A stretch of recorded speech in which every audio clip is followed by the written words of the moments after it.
ഈ next few ഡേയ്സിനുള്ളിൽ Rajinikanth cinema കാണാനായിട്ട് ചോദിച്ചിട്ടുണ്ട്. എനിക്ക് മനസ്സിലാകില്ലേ, ഈ വാക്കുകൾ പിടികിട്ടുന്നില്ല. ഇപ്പൊ കുറച്ചധികം നേരം ഇതിങ്ങനെ പേപ്പറിൽ നോക്കിയിട്ടാണ് ഇത് പിടിച്ചിരിക്കുന്നതെന്ന് ഇയാൾക്ക് സ്പോട്ട് ചെയ്യാൻ പറ്റുന്നത്. 16 ലക്ഷം രൂപയ്ക്ക് നിർമ്മിച്ച സിനിമയാണ് സന്തോഷ് ശിവൻ സംവിധാനം ചെയ്ത ടെററിസ്റ്റ് എന്ന് പറയുന്ന സിനിമ. ജോൺ മാൽക്കോവിച്ച് എന്ന് പറയുന്ന നടൻ അന്ന് ആ ഷോയിന്റെ ഭാഗമായിരുന്നു. അദ്ദേഹം ഈ സിനിമ കണ്ടിട്ട് സന്തോഷ് ശിവന്റെ അടുത്ത് you have made A truly international film, ഇത് ഇങ്ങനൊന്നുമല്ല എന്ന് പറഞ്ഞ് ജോൺ മാൽക്കോവിച്ച് ആ സിനിമ വാങ്ങിക്കുകയായിരുന്നു. ഇന്ന് നിങ്ങൾ ടെററിസ്റ്റിന്റെ ബ്ലൂറേയോ DVD എടുക്കുകയാണെങ്കിൽ ജോൺ മാൽക്കോവിച്ച് പ്രസൻസ് എന്ന് മുകളിലുണ്ട്. എന്റെ ഭാര്യയും ഞാനോടാണ് ഈ സിനിമ കാണാൻ പോയത്. ഞാൻ എന്റെ ഭാര്യയോട് ഒരു ചോദ്യം ചോദിച്ചു, ഈ സിനിമയിൽ ഒരു സ്ഥലത്ത് ഒരു വസ്ത്രവും ഇല്ലാതെ പൃഥ്വിരാജ് പ്രത്യക്ഷപ്പെടുന്നുണ്ട്, നിനക്ക് അവിടെ എന്തെങ്കിലും തോന്നിയോ എന്ന് ചോദിച്ചു. എനിക്കൊന്നും തോന്നിയില്ല എന്ന് പറഞ്ഞു. അങ്ങനെ തോന്നിയില്ല എന്ന് പറഞ്ഞാൽ തന്നെ അത് ആ സിനിമയുടെ ഏറ്റവും വലിയ വിജയമാണെന്നാണ് ഞാൻ മനസ്സിലാക്കുന്നത്. ബ്ലസ്ചേട്ടന്റെ നജീബും ബെന്നിച്ചേട്ടന്റെ നജീബും തമ്മിൽ വ്യത്യാസങ്ങളുണ്ട്. ബെന്നിച്ചേട്ടൻ ആടുജീവിതം എന്ന് പറഞ്ഞ പുസ്തകത്തിൽ എഴുതിയിരിക്കുന്ന നജീബും ബ്ലസ്ചേട്ടൻ നജീബും തമ്മിൽ വലിയ വ്യത്യാസങ്ങളുണ്ട്. ബെന്നിച്ചേട്ടന്റെ നജീബും യഥാർത്ഥ നജീബും തമ്മിൽ വ്യത്യാസമുണ്ട്. അപ്പൊ ഇത് ഓരോ ജനറേഷൻ ഓഫ് ട്രാൻസ്ഫറൻസിലും നജീബ് ഇങ്ങനെ ഇവോൾവ് ആയി. അപ്പൊ ഞാൻ ഏത് നജീബിനെയാണ് സൃഷ്ടിക്കേണ്ടതെന്ന് ചോദിച്ചാൽ ബ്ലസ്ചേട്ടൻ നജീബിനാണ് ഞാൻ ശരിക്കും സൃഷ്ടിക്കേണ്ടത്. ഇപ്പൊ തന്നെ ചോദ്യങ്ങൾ വരും, എന്നാ പിന്നെ അതിന്റെ ചെലവ് പൃഥ്വിരാജ് ഏറ്റെടുത്തൂടെ, അല്ലെ ബ്ലസ്സിക്ക് ഏറ്റെടുത്തൂടെ എന്നുള്ളത്. സാമ്പത്തികമായ കാര്യങ്ങൾ മാത്രമല്ല, ആക്ച്വലി പൈസ എന്നുള്ളത് മാത്രമാണെങ്കിൽ ഒരു പക്ഷെ ഇവിടെ തന്നെ ഉണ്ടായിരിക്കും. ഈ സിനിമയോട് അത്രയും സ്നേഹമുള്ള ആൾക്കാർ ഇവിടെ തന്നെ ഉണ്ടായിരിക്കും. അതിനൊരു പ്രോസസ്സിനെ കുറിച്ചുള്ള ഒരു അറിവ് വേണം. അത് എക്സിക്യൂട്ട് ചെയ്യാനുള്ള ഒരു എന്താ പറയാ, ഒരു ബാക്കപ്പ് വേണം, ഇൻഫ്രാസ്ട്രക്ചർ വേണം. നമസ്കാരം. ഞാൻ ഒരു ലോകസഞ്ചാരി എന്ന് ആരോപിക്കപ്പെടുന്ന വ്യക്തിയായതുകൊണ്ട് ഒരു ചെറിയ സംഭവം പറഞ്ഞുകൊണ്ട് ഞാനങ്ങ് തുടങ്ങാം. 2009 ഞാൻ അർജന്റീനയിലൂടെ സഞ്ചാരത്തിന് വേണ്ടിയുള്ള ചിത്രീകരണത്തിന് വേണ്ടിയുള്ള യാത്രകളിലായിരുന്നു. അപ്പോൾ ബ്യൂണസ് അയേഴ്സിൽ നിന്ന് കുറച്ച് ഉൾനാടുകളിലേക്ക് ഒരു യാത്ര പോയി. അത് ആ നാടുകളിലേക്ക് നമുക്ക് തനിച്ച് ക്യാമറയുമായിട്ട് നമ്മുടെ മറ്റ് പല രാജ്യങ്ങളിലും സഞ്ചരിക്കുന്ന പോലെ അത്ര എളുപ്പമല്ലായിരുന്നതുകൊണ്ട് ഒരു ഗ്രൂപ്പ് ടൂറിൻ്റെ ഭാഗമായിട്ടാണ് പോയത്, ഒരു ബസ്സിൽ. അപ്പോൾ ബ്യൂണസ് അയേഴ്സിൽ നിന്ന് യാത്ര പുറപ്പെട്ടു. ഒരു 35 ആളുകൾ ആ ബസ്സിലുണ്ട്, ഞാനുമുണ്ട്. യാത്ര തുടങ്ങി അധികം താമസിയാതെ തന്നെ ടൂർ ഗൈഡ് എല്ലാവരെയും പരിചയപ്പെടുത്തും. ഏതൊക്കെ നാട്ടിൽ നിന്ന് വരുന്നു, പേരെന്താണ്, ബ്രീഫായിട്ട് മാത്രം. അപ്പം ഞാൻ മുൻപിലിരിക്കാനാണ് സാധാരണ ഇഷ്ടപ്പെടുന്നതെങ്കിലും അന്ന് സീറ്റ് കിട്ടിയത് കുറച്ച് പുറകിലായിട്ടാണ്. അപ്പം ഞാൻ കയറിയപ്പോൾ മുതൽ ചിത്രീകരണം ഇതൊന്ന് ഷൂട്ട് ചെയ്തെടുക്കുക എന്നുള്ള വ്യഗ്രതയിലാണ്. ഇങ്ങനെ ഓരോരുത്തരെ ഇൻട്രൊഡ്യൂസ് ചെയ്ത് എന്ന് വന്നു. അവസാനം എൻ്റെ അടുത്തെത്തി. ഞാൻ സന്തോഷ് ജോർജ്, ഇന്ത്യയിൽ നിന്നാണ് എന്ന് പറഞ്ഞു. ഉടനെ ഗൈഡ് എൻ്റെ കയ്യിൽ നിന്ന് മൈക്ക് പിടിച്ചു വാങ്ങിയിട്ട് അവർ പറഞ്ഞു, എല്ലാവരും ഒന്ന് കൈയടിക്കൂ, ഒരു കാരണമുണ്ട്. എനിക്ക് മനസ്സിലായില്ല. അതുവരെ നിരവധി ലോകരാജ്യങ്ങളിലൂടെ പോയിട്ടും ഇന്ത്യക്കാരനാണെന്ന് പറഞ്ഞിട്ട് ആരും കൈയടിച്ചിട്ടില്ല. അപ്പോൾ എനിക്കും ആകാംക്ഷയായി. അപ്പോൾ അദ്ദേഹം മൈക്കിൽ കൂടെ പറഞ്ഞു, ഇന്നലെ ഓസ്കാർ അവാർഡുകൾ പ്രഖ്യാപിച്ചു. അതിൽ ഇന്ത്യൻ സിനിമയ്ക്കാണ്, അയാൾ തെറ്റിദ്ധരിച്ച് പറഞ്ഞതാണെങ്കിലും ഇന്ത്യൻ സിനിമയ്ക്ക് സ്ലങ് ഡോഗ് മില്യനർ എന്ന് പറയുന്ന ഇന്ത്യൻ സിനിമയ്ക്ക് 6 or 7 ഓസ്കാറുകൾ കിട്ടിയിരിക്കുന്നു. ഇന്ത്യക്കാരെ നമുക്കൊന്ന് അഭിനന്ദിക്കാം. എല്ലാവരും കൈയടിച്ചു. ഈ 35 പേരും കൈയടിച്ചു എന്ന് മാത്രമല്ല, ആ യാത്രയിലുടനീളം തിരിച്ചുകൂടി എത്തുവോളം മറ്റ് ടൂറിസ്റ്റുകൾ ഉൾപ്പെടെയുള്ള ആളുകൾ നമുക്കൊരു സ്പെഷ്യൽ പരിഗണന തന്നത് കാണുമ്പം ഓഹോ, ഒരു ബഹുമാനം, ആദരവ്. അന്നേ വരെയും അതിനുശേഷവും ഇന്ത്യക്കാരൻ എന്ന പേരിൽ യാത്ര ചെയ്തിട്ട് എനിക്ക് അങ്ങനെ ഒരു ആദരവ് കിട്ടിയിട്ടില്ല. അതിന് മാത്രമൊന്നും ഞാൻ ചെയ്തിട്ടില്ലാത്തത് കൊണ്ടും ഈ നാട്ടിനെ കുറിച്ച് അവർക്ക് അറിയാത്തത് കൊണ്ടും ആവാം. അപ്പോൾ അന്ന് എനിക്കൊരു കാര്യം മനസ്സിലായി, ഓസ്കാർ വേദിയിൽ പേര് അനൗൺസ് ചെയ്യപ്പെട്ട് കഴിഞ്ഞാൽ ആ രാജ്യം അതുവരെ എന്ത് ചെയ്തു, അതുവരെ എന്തൊക്കെ നേട്ടം ഉണ്ടാക്കി എന്നതൊക്കെ വിസ്മരിച്ചുകൊണ്ട് ലോകം ആദരിക്കുന്ന ഒരു ദിവസത്തിലേക്ക് കടക്കുകയാണെന്ന്. ഈ സംഭവം ഞാൻ പറയാൻ കാര്യം, നമുക്കറിയാം നമ്മൾ ഇന്ന് ആഘോഷിക്കുന്നത്, അല്ലെങ്കിൽ ഇന്നിവിടെ ഒത്തുചേർന്നിരിക്കുന്നത് ഒരു സിനിമയുടെ 25ാമത്തെ ദിവസം നമ്മളൊന്ന് ആഘോഷിക്കാൻ വേണ്ടിയിട്ടാണ്. മലയാള സിനിമയിൽ 25 ദിവസങ്ങൾ ഒരു സിനിമ പിന്നിട്ടു എന്നത് വലിയ അത്ഭുതമൊന്നുമല്ല. 100, 120, 200, 250, 365 ദിവസം വരെ പിന്നിട്ട സിനിമകളുണ്ട്. പക്ഷെ ഈ സിനിമ എന്താണ് വ്യത്യസ്തമാക്കുന്നതെന്ന് വെച്ചാൽ, നമുക്ക് ലോകത്തിന് മുന്നിൽ മലയാളത്തിന്, കേരളത്തിന് മുന്നോട്ട് വയ്ക്കാൻ കഴിയുന്ന ഒരു ഉൽപ്പന്നം കിട്ടിയിരിക്കുന്നു, ഒരു സൃഷ്ടി കിട്ടിയിരിക്കുന്നു എന്നുള്ളതാണ്. അതിൽ നമുക്ക് അഭിമാനിക്കാൻ കഴിയണം. ഈ 25 ദിവസം പിന്നിടുമ്പോൾ ഒരു കാര്യം തെളിയിച്ചു, ഇത് മനുഷ്യൻ സ്വീകരിച്ച, മനുഷ്യന്റെ ഹൃദയത്തെ സ്പർശിച്ച ഒരു സിനിമയാണ്. ഇത് ഭാഷയ്ക്ക് അതീതമായി ആളുകൾ ഉൾക്കൊണ്ടു കഴിഞ്ഞ ഒരു സിനിമയാണ്. എത്രയോ മേഖലകളിൽ നിന്ന് അതിപ്രശസ്തരും സിനിമയെ അതിനിശിതമായി വിമർശിക്കുകയും ശക്തമായി സമീപിക്കുകയും ചെയ്യുന്ന ആളുകളും അവരുടെ സന്ദേശങ്ങളിലൂടെ ഈ സിനിമയെ പുകഴ്ത്തിക്കൊണ്ടിരിക്കുന്നു. അപ്പോൾ ഈ സിനിമ പിറന്നു വീണ മലയാളം, കേരളം ഈ സിനിമയെ ഇനി എങ്ങനെ പ്രയോജനപ്പെടുത്താൻ പോകുന്നു?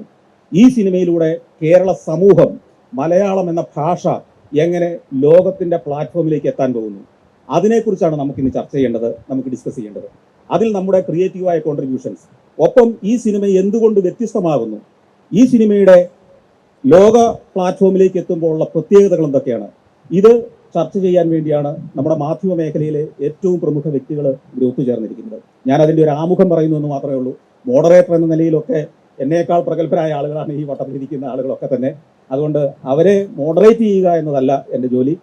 ഈ സിനിമ മുന്നോട്ട് വയ്ക്കുന്ന ഒരാശയം നമുക്കറിയാം. ഒരു ജീവിതം തേടി, ജീവിതം പിടിക്കാൻ വേണ്ടി, ജീവിക്കാൻ വേണ്ടി നാടുവിട്ടു പോകേണ്ടി വരുന്ന കോടാനുകൂടി മനുഷ്യരുടെ അവരെ പ്രതിനിധാനം ചെയ്യുന്ന ഒരു വ്യക്തിയുടെ കഥയാണ്. ഞാൻ ഈ ലോകയാത്ര നടത്തുമ്പോൾ ശ്രദ്ധിച്ചിട്ടുള്ള കാര്യം, ഈ മൈഗ്രേഷൻ കേരളത്തിൽ നിന്ന് നമ്മൾ പലപ്പോഴും ചിന്തിക്കും, കേരളത്തിൽ നിന്നാണ് ഏറ്റവും അധികം ആളുകൾ വിദേശ രാജ്യങ്ങളിലേക്ക് പോകുന്നത്. ഇപ്പോഴാണെങ്കിൽ ചെറുപ്പക്കാർ വരെ ഒഴുകിക്കൊണ്ടിരിക്കുന്ന ഒരു കാലമാണ്. ഇത് കേരളത്തിന്റെ മാത്രം പ്രശ്നമല്ല, അല്ലെങ്കിൽ കേരളം മാത്രം അഭിമുഖീകരിക്കുന്ന പ്രശ്നമല്ല. നമ്മൾ യൂറോപ്പിലേക്ക് ചെല്ലുമ്പോൾ, മെഡിറ്ററേനിയൻ സമുദ്രത്തിലൂടെ കപ്പലിൽ യാത്ര ചെയ്താൽ, അല്ലെങ്കിൽ മാൾട്ട പോലുള്ള രാജ്യങ്ങളിൽ ചെല്ലുമ്പോൾ നമ്മൾ ഓരോ ദിവസവും കാണുന്നത് നോർത്ത് ആഫ്രിക്കയിൽ നിന്ന് മീൻ പിടിക്കാൻ പോകുന്ന ബോട്ടുകളിൽ പോലും യൂറോപ്പ് എന്ന ഒരു സ്വപ്ന ലോകം മുന്നിൽ കണ്ടുകൊണ്ട് ജീവൻ പണയം വെച്ച് കുടിയേറാൻ വേണ്ടി വ്യഗ്രതയോടെ കടന്നു പോകുന്ന ആളുകൾ. ലാറ്റിൻ അമേരിക്കൻ ഭാഗങ്ങളിൽ നിന്ന് മെക്സിക്കോ കടന്ന് വലിയ വൻമതിലും വേലിക്കെട്ടുകളും കടന്ന് അമേരിക്ക എന്ന സ്വപ്ന രാജ്യത്തേക്ക് ഒന്ന് കയറാൻ വേണ്ടി പോകുന്ന ആളുകൾ, ഇതിനിടയിൽ മരിച്ചു വീഴുന്ന നിരവധി ആളുകൾ. അപ്പോൾ ഇത്തരത്തിൽ ജീവസന്ധാരണത്തിന് വേണ്ടി വെല്ലുവിളികളെ നേരിട്ട് മരണം വരെ വരിക്കുന്ന പതിനായിരക്കണക്കിന് ആളുകളുടെ പറയപ്പെടാത്ത കഥകൾ ഓരോ ദിവസവും സംഭവിക്കുന്നുണ്ട്. അതിൻ്റെ ഒരു പ്രതിനിധിയായി ലോകം ചർച്ച ചെയ്യാൻ സാധ്യതയുള്ള, ലോകം ചർച്ച ചെയ്യേണ്ട ഒരു വിഷയം തന്നെ, ലോക നിലവാരമുള്ള ഒരു വിഷയം, ലോക നിലവാരമുള്ള ശൈലിയിൽ, ലോക നിലവാരമുള്ള ടെക്നോളജിയിൽ നമ്മൾ മുന്നോട്ട് വെച്ചിരിക്കുന്നു. ഇത് ലോകത്തിന് മുൻപിൽ ഈ കാലഘട്ടത്തിൽ മലയാളത്തിന്, മലയാളിക്ക്, കേരളത്തിന് മുന്നോട്ട് വയ്ക്കാവുന്ന ഏറ്റവും നല്ല ഒരു ക്രിയേറ്റീവ് പ്രോഡക്റ്റാണ്. ഇതിനെ നമുക്ക് പ്രയോജനപ്പെടുത്താൻ മലയാളി സമൂഹം മുന്നോട്ട് വരണം. ഇവിടുത്തെ ബുദ്ധിജീവി സമൂഹം, മാധ്യമങ്ങൾ, ഇവിടുത്തെ മറ്റ് മേഖലയിലുള്ളവരൊക്കെ മുന്നോട്ട് വന്ന് നമുക്ക് ഇതിനൊരു മൂവ്മെന്റ് ആക്കി എങ്ങനെ മാറ്റാൻ കഴിയുമെന്ന് നമുക്ക് ചിന്തിക്കേണ്ടതുണ്ട്. അതിനുള്ള ഒരു ചർച്ചയുടെ തുടക്കമായി ഇത് മാറട്ടെ. ഇത് കേരളം കൊണ്ട് തീരേണ്ടതല്ല, ഇത് ഇന്ത്യയുടെ പാൻ ഇന്ത്യൻ ലെവലിലുള്ള ഒരു ചർച്ചയായിട്ട് നമുക്കിത് മാറ്റേണ്ടതുണ്ട്. കൂടാതെ ഇത് നമുക്കറിയാം, സമയബന്ധിതമാണിത്. അത് 3-4 വർഷം, 5-6 വർഷം നമുക്കിതിനില്ല. അടുത്ത ഏതാനും നാളുകൾ കൊണ്ട് നമുക്കിതിനെ പ്രയോജനപ്പെടുത്താൻ കഴിയണം. ഇവിടെയാണ് മലയാളി, കേരളം, മലയാള സംസ്കാരം, കേരള സംസ്കാരം എന്ന വികാരം നമുക്ക് ജ്വലിപ്പിക്കേണ്ടത്. അന്യനാട്ടുകാർ, മറ്റ് സംസ്കാരക്കാർ അവർക്ക് വേണ്ടി ഒന്നിച്ചു നിൽക്കുന്നത് കാണുമ്പോൾ അസൂയപ്പെടുക മാത്രമല്ല, നമുക്കും അത് സാധ്യമാകുമെന്നും നമ്മുടെ ഒരു സിനിമ ലോക നിലവാരത്തിലേക്ക് എത്തിച്ച് ലോകത്തിന്റെ മുൻപിൽ നിവർന്നു നിൽക്കാൻ, കുടിയേറി പണിയെടുക്കാൻ കഴിയുന്ന സമൂഹം മാത്രമല്ല, ലോകത്തിന്റെ മുമ്പിൽ അഭിമാനകരമായ ചില സാധനങ്ങൾ മുന്നോട്ട് വെക്കാൻ കഴിയുന്ന ഒരു ജനസമൂഹം കൂടിയാണ് എന്ന് നമ്മൾ തെളിയിക്കേണ്ടിയിരിക്കുന്നു. അതിനുള്ള ഒരു അവസരമായി ഈ ആടുജീവിതത്തെ നമുക്ക് മാറ്റാം. അതിന് മുന്നിട്ടിറങ്ങിയ, അതിന് ചുക്കാൻ പിടിച്ച ബ്ലസ്സി സാറിനെയും പൃഥ്വിരാജിനെയും അദ്ദേഹത്തിന് അവരുടെ ആ ടീമിനെയും എല്ലാം നമുക്ക് അപ്രീഷിയേറ്റ് ചെയ്യാം. ഞാൻ അവർക്കെല്ലാം അഭിനന്ദനം അർപ്പിക്കുകയും കൂടെ ചെയ്യുന്നു. ഞാൻ അടുത്തതായിട്ട് അടുത്ത ആളുകളിലേക്ക് കൈമാറുന്നു. Sreekantan sir. Thank you. Blessy ഇങ്ങനൊരു സിനിമയുടെ ആശയമായിട്ട് ഇതിൻ്റെ പ്രശസ്തനായ പ്രൊഡ്യൂസറെ അപ്രോച്ച് ചെയ്യുന്ന സമയം മുതലേ ഞാനിത് കാണുന്നുണ്ടായിരുന്നു. അപ്പം ഈ ആടുജീവിതമൊക്കെ നമ്മുടെ ജീവിതത്തിൽ വളരെ ഒറ്റ ഇരിപ്പിന് നമ്മൾ വായിച്ചു തീർത്ത ഒരു നോവലാണ്. അതുകൊണ്ട് ഈ നോവൽ സിനിമയാക്കുന്നു ബ്ലസ്സി എന്ന് പറഞ്ഞപ്പോൾ എനിക്കത് എങ്ങനെയായിരിക്കും അത് സിനിമയാവുക എന്നൊക്കെ ഒരു അമ്പരപ്പൊക്കെ ഉണ്ടായിരുന്നു. ഇത് മാത്രമല്ല, ഞാൻ ഈ ഇദ്ദേഹത്തിൻ്റെ നിർമ്മാതാവിൻ്റെ വീട്ടിലിങ്ങനെ ഇരിക്കുമ്പോൾ ഞാൻ ആഗ്രഹിച്ച ഒരു കാര്യം ഉണ്ടായിരുന്നു. ഈ നിർമ്മാതാവ് എന്നോട് ഒരിക്കലും ചോദിക്കരുത് ഈ സിനിമ വേറെ എന്തെങ്കിലും പ്രശ്നം ഉണ്ടാക്കുമോ. കാര്യം ഈ പുസ്തകം അങ്ങനെയൊക്കെ ആൾക്കാർ വിചാരിക്കുന്നുണ്ട്. പക്ഷേ ആ സിനിമ കാണുമ്പോഴും ആ പുസ്തകം വായിക്കുമ്പോഴും യഥാർത്ഥത്തിൽ ആ സിനിമയുടെ ഉള്ളടക്കമൊക്കെ നമ്മൾ ഒരു സിനിമ കണ്ടതിന് ശേഷം ഒന്ന് മാനസികമായിട്ട് വിലയിരുത്തുമ്പോൾ ആ സിനിമ പറയുന്ന ഒരു കാര്യം, അഥവാ ഈ മൈഗ്രേഷൻ എന്ന് സന്തോഷ് കുളങ്ങര പറഞ്ഞ കുടിയേറ്റം എന്ന് പറയുന്ന ഈ സംഭവം ഇന്റർനാഷണലി സമ്മതിക്കുന്നതാണ്. എപ്പോഴും നമ്മൾ അന്തർദേശീയ സിനിമകൾ കാണുമ്പോഴും, ഓസ്കർ കടന്നുപോയ സിനിമകൾ കാണുമ്പോഴും അന്തർദേശീയമായി കമ്മ്യൂണിക്കേറ്റ് ചെയ്യപ്പെടുന്ന സിനിമകൾക്ക് മാത്രമേ പുരസ്കാരങ്ങൾ ലഭിച്ചിട്ടുള്ളൂ. ഒരിക്കൽ ഒരു അമേരിക്കക്കാരൻ എന്നോട് പറയുമായിരുന്നു, ന്യൂയോർക്കിൽ വെച്ചാണ് എന്നോട് അയാൾ പറഞ്ഞത്. എന്നോട് പറഞ്ഞു, ഞാൻ മലയാള സിനിമ ഇഷ്ടപ്പെടുന്ന ഒരാളാണ്. പ്രത്യേകിച്ച് കോവിഡ് കാലം കഴിഞ്ഞപ്പം ഒരുപാട് മലയാള സിനിമകൾ കംബോഡിയ പോലെ വളരെ പിന്നോക്കം നിൽക്കുന്നു എന്ന് നമ്മൾ വിശ്വസിക്കുന്ന സ്ഥലത്ത് പോലും അവിടുത്തെ ടെലിവിഷനിലും അല്ലാതെ ഒക്കെ തന്നെ സംപ്രേഷണം ചെയ്യുന്നുണ്ട്. അവിടുത്തെ ആളുകളും കാണുന്നുണ്ട്. ഒരുപക്ഷെ കോവിഡ് നമുക്ക് നൽകിയ ഏറ്റവും വലിയ സംഭാവന നമ്മുടെ സിനിമകൾ, നമ്മുടെ പ്രത്യേകിച്ച് മലയാളത്തിൽ ഉണ്ടാക്കുന്ന സിനിമകൾ പരിമിതമായ ഒരു ലോകത്ത് പരിമിതപ്പെടുത്തിയിരുന്നെങ്കിൽ അത് അതിൻ്റെ അതിരുകളൊക്കെ മായിച്ച് വിദേശ നാടുകളിലൊക്കെ ആളുകൾ കണ്ടു തുടങ്ങി. ഒരു വാർത്താവിതരണ വകുപ്പ് സെക്രട്ടറി, ഒരു IAS കാരൻ തന്നെ അദ്ദേഹം പറഞ്ഞത്, അദ്ദേഹം ആദ്യമായിട്ടാണ് മോഹൻലാലിൻ്റെ ഒരു സിനിമ കാണുന്നതെന്നാണ് അദ്ദേഹം പറഞ്ഞത്. അപ്പോൾ അവർക്കൊക്കെ യഥാർത്ഥത്തിൽ മലയാള സിനിമയോട് വല്ലാത്ത ആദരവുണ്ട്. എനിക്ക് ഈ സിനിമ കണ്ടപ്പോൾ എനിക്ക് തോന്നിയിട്ടുള്ളൊരു കാര്യം, ബ്ലസ്സി എടുത്തിട്ടുള്ള ഒരു സ്ട്രെയിൻ, ഇത്രയും വർഷം ഒരു 15 കൊല്ലത്തിലധികം ഒരു സിനിമയുടെ പിന്നാലെ കൂടുക, ആ സിനിമയ്ക്ക് മാനസികമായിട്ടും ശാരീരികമായിട്ടും കമ്മിറ്റ് ചെയ്യുക, അതെന്നെ വല്ലാതെ അത്ഭുതപ്പെടുത്തി. എന്നെ അതിലും അത്ഭുതപ്പെടുത്തുന്ന ഒരു കാര്യമാണ് ഈ പൃഥ്വിരാജ് കടന്നുപോയിട്ടുള്ള യാതനകൾ. നമുക്ക് വളരെ വാത്സല്യമുള്ള ഒരാളാണ് പൃഥ്വിരാജ് പലതുകൊണ്ടും. അപ്പോൾ പക്ഷേ ഒരുപക്ഷെ ഒരു നടൻ ഇത്രയും കൂടുതൽ കമ്മിറ്റഡായിട്ട് തൻ്റെ ശരീരം തൻ്റെ മനസ്സിൻ്റെ ആഗ്രഹത്തിനനുസരിച്ച് വഴക്കിയെടുക്കുക, അത് ചെറുതാക്കുക, വലിപ്പത്തിലാക്കുക, ഇതൊക്കെ അങ്ങനെയുള്ളൊരു മാജിക് എല്ലാം പൃഥ്വിരാജ് ഈ സിനിമയിൽ ചെയ്തിട്ടുണ്ട്. എൻ്റെ ഭാര്യയും ഞാനൂടാണ് ഈ സിനിമ കാണാൻ പോയത്. ഞാൻ എൻ്റെ ഭാര്യയോടൊരു ചോദ്യം ചോദിച്ചു, ഈ സിനിമയിൽ ഒരു സ്ഥലത്ത് ഒരു വസ്ത്രവും ഇല്ലാതെ പൃഥ്വിരാജ് പ്രത്യക്ഷപ്പെടുന്നുണ്ട്, നിനക്ക് അവിടെ എന്തെങ്കിലും തോന്നിയോ എന്ന് ചോദിച്ചു. എനിക്കൊന്നും തോന്നിയില്ല എന്ന് പറഞ്ഞു. അങ്ങനെ തോന്നിയില്ല എന്ന് പറഞ്ഞാൽ തന്നെ അത് ആ സിനിമയുടെ ഏറ്റവും വലിയ വിജയമാണെന്നാണ് ഞാൻ മനസ്സിലാക്കുന്നത്. കാരണം ആ സിനിമയിൽ നജീബ് എന്ന് പറയുന്ന കഥാപാത്രത്തോട് ഉൾക്കൊള്ളുകയും അയാൾ ചെന്നുപെട്ടിരിക്കുന്ന ഈ യാതന നിറഞ്ഞ ആ ജീവിതം തീർച്ചയായിട്ടും മലയാളി അതിനോട് പൊരുത്തപ്പെട്ടു എന്നുള്ളതാണ്. അപ്പോൾ ഇവിടെ നമ്മൾ അടിസ്ഥാനപരമായിട്ട് ഉയർത്തുന്ന ഒരു കാര്യം, ഈ അടിമ വേലയും കുടിയേറ്റവും അത് ലോകത്ത് അന്യമായ കാര്യങ്ങളല്ല, ഇപ്പോഴും പല സ്ഥലത്തും നടക്കുന്നുണ്ട്. നമ്മൾ പറയുന്ന ചില അപരിഷ്കൃതമായ ജീവിത ചുറ്റുപാടുള്ള സ്ഥലങ്ങളിലൊക്കെ തന്നെ ഇത് ഒരുപാട് നടക്കുന്നുണ്ട്. അത് എനിക്ക് തോന്നുന്നത് ഒരുപക്ഷെ ഒരു മലയാള സിനിമ ബോക്സ് ഓഫീസിൽ വിജയിപ്പിക്കാൻ വേണ്ടിയാണെങ്കിൽ ഇത്ര കൂടുതലൊന്നും ടെൻഷൻ എടുക്കേണ്ട കാര്യമില്ല. സിനിമകൾക്ക് പറ്റുന്ന പ്രമേയം, നമ്മുടെ തിയേറ്ററിലെ പ്രേക്ഷകരെ ആകർഷിക്കാൻ കിട്ടുന്ന പ്രമേയങ്ങൾ, അതൊക്കെ നമ്മുടെ നാട്ടിൽ ഒരു രീതിയിലും മറ്റൊരു രീതിയിൽ ഇഷ്ടം പോലെ ലഭ്യമാണ്. അപ്പോൾ അതൊന്നും അലയുന്നില്ല ബ്ലസ്സിയുടെ വീക്ഷണമെന്ന് എനിക്ക് സിനിമ കണ്ടപ്പോൾ മനസ്സിലായി. ഇത് മാത്രമല്ല, ഈ സിനിമയുടെ ഏറ്റവും വലിയ ഒരു അഡ്വാൻറ്റേജ് എന്ന് പറയുന്നത് സന്തോഷ് ജോർജൊക്കെ പറഞ്ഞതുപോലെ നമ്മുടെ അതിരുകൾ മായിച്ച് ഈ സിനിമയ്ക്ക് ഒരുപാട് പുരസ്കാരങ്ങൾ സ്വന്തമാക്കാൻ കഴിയും. ഒരുപക്ഷെ നമുക്ക് പിൽക്കാലത്ത് നമ്മുടെ സിനിമയുടെ ചരിത്രം രേഖപ്പെടുത്തുമ്പോൾ ഈ സിനിമ കൊണ്ടുവരാൻ സാധ്യതയുള്ള പുരസ്കാരങ്ങളൊക്കെ വളരെ കൂടുതലാണ്. എനിക്ക് തോന്നിയിട്ടുള്ളത്, ഇപ്പോൾ ഈ സിനിമ ഒരു ഇംഗ്ലീഷോ അല്ലെങ്കിൽ മറ്റുള്ള ഭാഷക്കാർക്ക് മനസ്സിലാകുന്ന ഭാഷയിലേക്ക് പരിവർത്തനം ചെയ്യപ്പെട്ട് വിദേശ നാടുകളിലേക്ക് നെറ്റ് വഴി സഞ്ചരിക്കുമ്പോൾ തീർച്ചയായിട്ടും ഈ സിനിമയ്ക്ക് ഒരുപാട് ആരാധകരുണ്ടാവും എന്ന കാര്യത്തിൽ ഒരു സംശയവുമില്ല. കാരണം ഇതിൽ മനസ്സിലാവായി ഒന്നും ഈ സിനിമയിലുണ്ടെന്ന് ഞാൻ കരുതുന്നില്ല. ഈ സിനിമ ഒരു മനുഷ്യൻ അവൻ്റെ പ്രവാസ കാലത്ത് അവൻ അനുഭവിക്കേണ്ടി വന്ന ഒരുപാട് ഒരുപക്ഷെ ഒരു മനുഷ്യനും ഒരു ജീവിതത്തിൽ സംഭവിച്ചുകൂടാത്ത തിന്മകളിലൂടെയും പ്രയാസങ്ങളിലൂടെയും കടന്നു പോകുന്നതിൻ്റെ കാഴ്ചപ്പാടും കഥയും തന്നെയാണ് ഈ സിനിമ നമ്മളോട് പറയുന്നത്. അപ്പോൾ ഈ സിനിമയുടെ ഒരു ദൃശ്യത്തിൽ പോലും നമുക്കൊരു മനസ്സിലാവുക എന്ന് പറയുന്ന സാധനം അനുഭവപ്പെടുന്നില്ല. ഈ സിനിമ വളരെ സങ്കീർണമായ ഒരു ജീവിതത്തെക്കുറിച്ചാണ് പറയുന്നതെങ്കിൽ പോലും ഈ സിനിമ ആദ്യന്തം ഒരു ലളിതമാണ് എന്ന് കൂടി നമുക്ക് പറയേണ്ടി വരും. അപ്പോൾ എനിക്ക് തോന്നുന്നത് ഈ നജീബ് എന്ന് പറഞ്ഞ കഥാപാത്രം കടന്നുപോയ ആദ്യന്തമുള്ള ടെൻഷൻ, എന്നോട് ഈ അടുത്തിടെ ഒരു സുഹൃത്ത്, എൻ്റെ മാധ്യമത്തിൽ ജോലി ചെയ്യുന്നൊരു സുഹൃത്ത് ചോദിച്ചു, ഈ നജീബ് കള്ളത്തരം പറയുമായിരിക്കുമോ, ഇനി ഇത്രയൊക്കെ ഇയാൾ അനുഭവിച്ച് കാണും എന്ന് ഒരു സംശയം അദ്ദേഹത്തിന് സിനിമ കണ്ടു കഴിഞ്ഞപ്പം തോന്നുന്നു. എനിക്കൊന്ന് അദ്ദേഹം ആ പുസ്തകം വായിച്ചതാ എനിക്ക് തോന്നുന്നില്ല. ഞാൻ നിങ്ങൾക്കറിയുന്ന പോലെ ഈ ഫ്ലവേഴ്സ് ഒരു കോടി എന്നുള്ള ഞാൻ ഫ്ലവേഴ്സിൽ ചെയ്യുന്ന പ്രോഗ്രാമിൽ നജീബ് വന്നിരുന്നു. അപ്പോൾ ഈ നജീബിനോട് ഞാൻ ക്യാമറയ്ക്ക് മുന്നിലും ചോദിച്ചു, ക്യാമറയ്ക്ക് പിന്നിലും കുറേ കാര്യങ്ങൾ ചോദിച്ചു. ആ മനുഷ്യൻ്റെ ജീവിതം എങ്ങനെയായിരുന്നു ആ കാലത്ത് എന്നുള്ളത്. അത് എന്നെ വിസ്മയിപ്പിച്ചൊരു കാര്യം, പൃഥ്വിരാജ് ഈ ക്യാരക്ടറിലേക്ക് കയറുന്നതിന് മുമ്പ് ഇദ്ദേഹത്തെ കണ്ടിട്ടില്ല, അല്ലേ, അദ്ദേഹത്തിന് കണ്ടിരുന്നില്ല എന്നുള്ളതാണ് അദ്ദേഹം അത് പറയുണ്ടായി. അപ്പം ഇപ്പോൾ എന്നോട് എന്തെങ്കിലും ഒരു കാര്യം ചെയ്യാൻ പറഞ്ഞാൽ അത് ആദ്യം സന്തോഷത്തിൽ അങ്ങനെ ചെയ്തെങ്കിൽ ഞാൻ വണ്ടി പിടിച്ച് അങ്ങനെ വീട്ടിൽ പോയി ആദ്യം എന്തും ചോദിച്ചറിഞ്ഞ് അങ്ങേര് മനസ്സിൽ പോലും കാണാത്ത കാര്യങ്ങൾ ഉൾക്കൊണ്ട് മടങ്ങി വരും. ഇതൊന്നും ഒരുപക്ഷെ അത് ആ സിനിമയ്ക്ക് ചിലപ്പോൾ നല്ലതായി ഭവിച്ചു എന്നല്ലേ പൃഥ്വിരാജിൻ്റെ അഭിപ്രായം? എന്തോ നന്നായി എന്നാണോ തോന്നുന്നത്?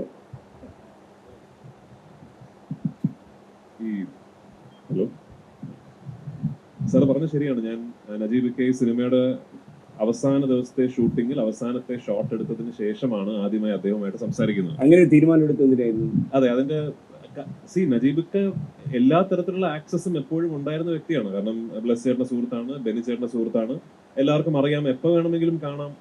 ഈ റിയൽ ലൈഫ് കഥാപാത്രങ്ങൾ നമ്മൾ തിരശ്ശീലയിലേക്ക് നമ്മൾ പകർത്തെടുക്കുമ്പോൾ 2 തരം പ്രോസസ്സുകളാണ് അതിന്. ഫോർ എക്സാമ്പിൾ,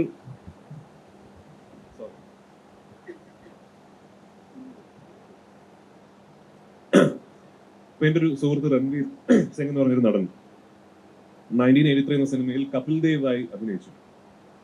അപ്പൊ അതിലൊരു ഇമിറ്റേഷൻ വളരെ ആവശ്യമാണ്. കാരണം ഇപ്പൊ കപിൽ ദേവ് എന്ന് പറയുന്ന ലെജൻഡറി ക്രിക്കറ്ററിനെ നമുക്ക് എല്ലാവർക്കും അറിയാം.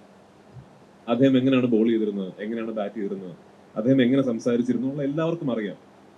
അപ്പൊ നമ്മളൊരു ഇമിറ്റേഷന്റെ ലെയർ വളരെ ആവശ്യമാണ്. ഇപ്പൊ രൺവീർ കപിൽ സാറിന്റെ വീട്ടിൽ പോയി താമസിച്ച് 1-2 മാസത്തോളം രൺവീറും അദ്ദേഹത്തിന്റെ വീട്ടിൽ പോയി താമസിച്ച് അദ്ദേഹം സംസാരിക്കുന്നതും ഒക്കെ കണ്ട് പഠിച്ച് അങ്ങനെ ഇംബൈബ് ചെയ്തെടുത്ത ഒരു ഓൾമോസ്റ്റ് ഒരു ഇമിറ്റേഷൻ / പെർഫോമൻസ് ആണ് ആ സിനിമയിൽ രൺവീർ ചെയ്തിരിക്കുന്നത്. അത് തന്നെയാണ് ഇപ്പോ രൺബീർ കപൂർ സഞ്ജു എന്ന് പറയുന്ന സിനിമ ചെയ്യുമ്പോഴും സഞ്ജയ് ദത്തിന്റെ പേഴ്സണാലിറ്റി, അദ്ദേഹത്തിന്റെ ഗേറ്റ്, അദ്ദേഹത്തിന്റെ ബോഡി ലാംഗ്വേജ് വളരെ അടുത്ത് നിന്ന് കണ്ട് പഠിച്ച ഒരു ഇമിറ്റേഷൻ ആണ്. അത് ആവശ്യമാണ് പെർഫോമൻസിന്. ഇപ്പൊ നജീബ് എന്ന് പറയുന്ന വ്യക്തി, ഷുക്കൂർ അഥവാ നജീബ് എന്ന് പറയുന്ന വ്യക്തിയെ നമ്മൾ പുസ്തകത്തിലൂടെ വായിച്ചറിഞ്ഞു എന്നുള്ളതല്ലാതെ കേരള സമൂഹത്തിന് അങ്ങനെ വലിയ അടുത്ത് പെട്ടെന്ന് ഓർമ്മയിൽ നിൽക്കുന്ന ഒരാളല്ലല്ലോ.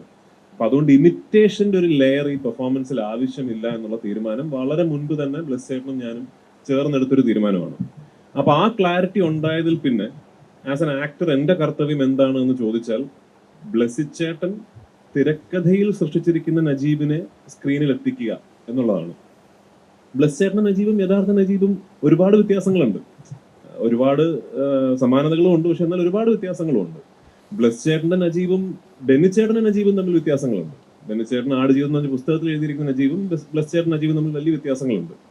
ബെന്നിച്ചേട്ടന്റെ നജീബും യഥാർത്ഥ നജീബും തമ്മിൽ വ്യത്യാസമുണ്ട്. അപ്പൊ ഇത് ഓരോ ജനറേഷൻ ഓഫ് ട്രാൻസ്ഫറൻസിലും നജീബ് ഇങ്ങനെ ഇവോൾവ് ആയി. അപ്പൊ ഞാൻ ഏത് നജീബിനെയാണ് സൃഷ്ടിക്കേണ്ടതെന്ന് ചോദിച്ചാൽ ബ്ലെസ് ചേട്ടൻ നജീബിനാണ് ഞാൻ ശരിക്കും സൃഷ്ടിക്കേണ്ടത്. അപ്പൊ അതുകൊണ്ട് തന്നെയാണ് ഞാൻ അങ്ങനെ ഒരു അദ്ദേഹത്തെ നേരിട്ട് പോയി കണ്ട് അദ്ദേഹം എങ്ങനെ സംസാരിക്കുന്നു, പിന്നെ എനിക്ക് അറിയേണ്ട കാര്യങ്ങൾ അനുഭവങ്ങളെ കുറിച്ചാണ്. അദ്ദേഹം ഇങ്ങനെ ഒരു അനുഭവത്തിൽ കൂടെ കടന്നു പോയപ്പോൾ എന്തായിരുന്നു അദ്ദേഹത്തിന്റെ മാനസികാവസ്ഥ, അതെല്ലാം എക്സ്ട്രീംലി വെൽ ഡോക്യുമെന്റഡ് ആണ് ബെന്നിച്ചേട്ടന്റെ കയ്യിലും ബ്ലെസ് ചേട്ടന്റെ കയ്യിലും. ബെന്നിച്ചേട്ടൻ ആടുജീവിതം എന്ന് പറഞ്ഞ പുസ്തകത്തിൽ എഴുതിയിരിക്കുന്നതിനേക്കാൾ കൂടുതൽ ഇൻഫർമേഷൻ അദ്ദേഹത്തിന്റെ കയ്യിലുണ്ട്. ബ്ലെസ് ചേട്ടൻ ഈ സ്ക്രിപ്റ്റിൽ എഴുതിയിരിക്കുന്നതിനേക്കാൾ കൂടുതൽ ഇൻഫർമേഷൻ നജീബിനെ കുറിച്ച് ബ്ലെസ് ചേട്ടൻ ഇമാജിനേഷനിലും ഉണ്ട്. അതെല്ലാം എനിക്കും പകർന്നു തന്നതാണ്. അപ്പൊ അതുകൊണ്ട് തന്നെയാണ് അത്തരം ഒരു തീരുമാനം എടുത്തത്. ഞാൻ ഇപ്പോൾ JC ഡാനിലായിട്ട് അഭിനയിക്കുമ്പോഴും അല്ലെങ്കിൽ നക്സൽ ജോസഫായിട്ട് അഭിനയിക്കുമ്പോഴും ഞാൻ ഈ റിയൽ ലൈഫ് ക്യാരക്ടേഴ്സ് ഒട്ടനവധി ചെയ്യാൻ ഭാഗ്യം ലഭിച്ചുള്ള ഒരു നടനാണ്. ഇവരാരും ജീവിച്ചിരിപ്പില്ല എന്നുള്ളത് കൊണ്ടും ഇവരെ കുറിച്ചൊന്നും നമ്മുടെ ഒരു ഇമ്മീഡിയറ്റ് മെമ്മറിയിൽ അങ്ങനെ കൃത്യമായ ഒരു പിക്ചർ ആർക്കും തന്നെ ഇല്ല എന്നുള്ളത് കൊണ്ടും ഒരു പെർട്ടിക്കുലർ അയാളെ തന്നെ റീക്രിയേറ്റ് ചെയ്യേണ്ട ഒരു ദൗത്യമായിരുന്നില്ല എന്റേത്. അത് തന്നെയായിരുന്നു ഈ സിനിമയിലും അങ്ങനെ ഇദ്ദേഹത്തെ കണ്ടു പഠിച്ച് റീക്രിയേറ്റ് ചെയ്യുക എന്നുള്ളതായിരുന്നില്ല. പക്ഷെ അന്ന് ഇപ്പൊ യൂട്യൂബിൽ ഒരു ഇന്റർവ്യൂ ഉണ്ട്, ഞാൻ അദ്ദേഹത്തെ ഇന്റർവ്യൂ ചെയ്യുന്ന പോലെ ഒരു കോൺവെർസേഷൻ ഇപ്പൊ യൂട്യൂബിലുണ്ട്. അപ്പൊ അത് ആ കോൺവെർസേഷന് മുൻപും അത് ഒരുപാട് അന്നത്തെ ദിവസം എനിക്ക് സംസാരിക്കാൻ അവസരം ലഭിച്ചു.